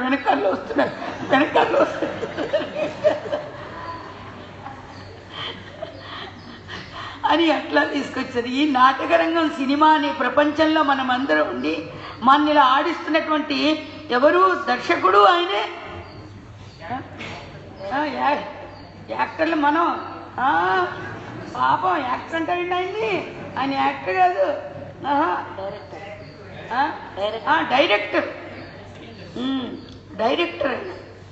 డైరెక్టర్ ఇలా ఆడిస్తుంటే మన చేత మనం ఏం చేస్తున్నామో తెలియదు, మనకి తెలిసి చేస్తున్నామా? చూడండి, ఒక రోజు ఉన్నట్టు ఇంకో రోజు ఉన్నట్లేదు మనం. మీరు ఆలోచించండి. నిన్నటి మాదిరిగానే మొన్నున్నారా? మొన్నటి మాదిరి అటుమన్న ఉన్నారా? కొన్ని అటుమన్న మాదిరి నిన్నే ఉన్నారా? లేదు. ఒంటి ఏంటంటే అలాగే ఉన్నాం. కానీ మనస్సు స్వభావాన్ని ఆలోచించండి, నీ మనసు యొక్క స్థితిగతులను ఆలోచించండి. బాహ్యానికి అందరం ఒకలాగే ఉంటాం, ఎందుకంటే పుట్టిన గీచి పోయేంత వరకు ఒకటే పేరు, ఒకటే రూపం. కాకపోతే ఇది మార్పులు చెందుతోంది. మార్పులు చెందుతున్న కొంతమంది రంగులు పూసుకునే వాళ్ళు ఉంటారు అనుకోండి. రంగులు పూసుకునే వాళ్ళు ఉంటే మాత్రం భగవంతుడు అడుగు నుంచి మళ్ళీ తెలుపునే పుట్టిస్తాడు. కానీ జుట్టుని ఏది పైన ఉన్నటువంటి రంగు లోపలికి వెళ్తుందా? లోపలికి వెళ్తే వాడు బ్రతుకుతాడా కెమికల్స్తో? మనవాడు కాకపోతే. అందుకని మనది ఒకటే రంగు. ఏం రంగు అది? కృష్ణ రంగు. అందుకని కృష్ణ రంగులో ఉన్నాం మనం. అలాగా కృష్ణుడు ఆడిస్తున్నాడు కాబట్టి అంతా ఆనందంగా ఉంటుంది, తృప్తిగా ఉంటుంది. అది కృష్ణ లీల గనక. అందుకని వాళ్ళందరూ జగత్తును మర్చిపోయారు.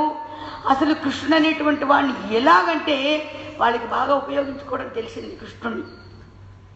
ఇంకా అందరికీ కృష్ణుడిని ఎలా ఉపయోగించుకోవాలో తెలియట్లా.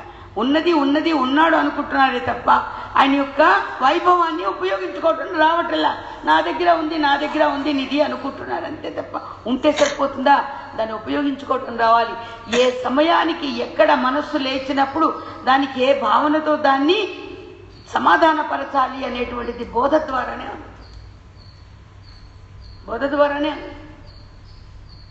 అది నువ్వు పారాయణ చేస్తే అందదు, పారాయణ ద్వారా అందదు. కానీ పారాయణలో నామజపము చేసేటువంటిది నీ ప్రపంచంలో వెళుతున్నప్పుడు మనసుని సమాధానపరచాలంటే విన్న బోధ ఉంటుంది చూశారు, తత్వదృష్టి, తత్వగోష్ఠి. ఇది ఆ నామం నీకు అందజేస్తున్న సమయానికి ఏది కావాలో అది నీ మనసు నుంచి భావనే నీకు అందజేస్తుంది. అక్కడ సంతృప్తి పడిపోతుంది. ఎక్కడికి లేవది కాదు, ఉరకదు. దేని మీద ఉరకదు? విషయాదుల వైపుకి ఉరకదు. ఎక్కడికి ప్రయాణం చేస్తుంది? ఇది ఉచ్చస్థితికి, భగవంతుని యొక్క దృష్టికి, భగవంతుని యొక్క స్వరూపానికి మనల్ని తీసుకువెళ్ళి. కాబట్టే గురుదేవులు మనకి ఇటువంటిది ఇంత సమయాన్ని మనకి ప్రసాదించారు. కనుక మానవ జన్మ కలిగినందుకు, స్వామి ఇటువంటి నవరాత్రి మహోత్సవాలు మనకి ఇచ్చినందుకు మనం ఎట్లా సద్వినియోగపరచుకోవాలంటే, కరెంట్ ఛార్జీ లైట్కి ఛార్జ్ ఎలా చేసుకుంటున్నామో మనందరం కూడా ప్రభు సన్నిధానంలో జగన్మాతగా అమ్మ అనేటువంటిది అమ్మలు ఎప్పుడూ కనివేస్తారులే, కానీ ఉన్న జీవితానికి సాఫల్యత, జీవితానికి సాఫల్యత పిల్లలకి అంటాం కాదు సుమా. కొంతమంది అదే అలా కూడా అనుకుంటారు, పుట్టిన తర్వాత ఇలాంటి భ్రష్టుడు ఎందుకు పుట్టాడు అనుకునే వాళ్ళు చాలామంది ఉంటారు. అందుకని సంతానం కాదు, భోగభాగ్యాలు కాదు, ఏది సిరి సంపదలు కాదు, కేవలము భగవన్నామము, భగవతత్వము, నిన్ను నువ్వు గుర్తించడం అనేటువంటిది గురుదేవుల యొక్క పరిపూర్ణ అనుగ్రహంతో మనకు అందేట్టుగా చేశారు, అనుభవింపజేస్తున్నారు. కాబట్టి గురుదేవుల అనుగ్రహం మన పైన అటువంటి భక్తిని, శక్తిని, అఖండ సాధనా సంపత్తిని ప్రసాదించి సర్వదా గురుపాదుకులు రక్షించుగా. సుఖీ భవ సుఖీ. అఖండ భక్తి జ్ఞాన వైరాగ్యమును, ఆయురారోగ్యైశ్వర్యములను, పుత్ర పౌత్ర ధనధాన్యములను, నిరంతర భగవన్నామామృత రసాస్వాదనని, అఖండ సాధన సంపత్తిని, ఆత్మానందాన్ని ప్రసాదించి సర్వదా జగన్మాత, జగన్నాథుడు, గురునాథులు మనని అనుగ్రహించుగాక. సుఖీ భవ సుఖీ. హరి ఓం.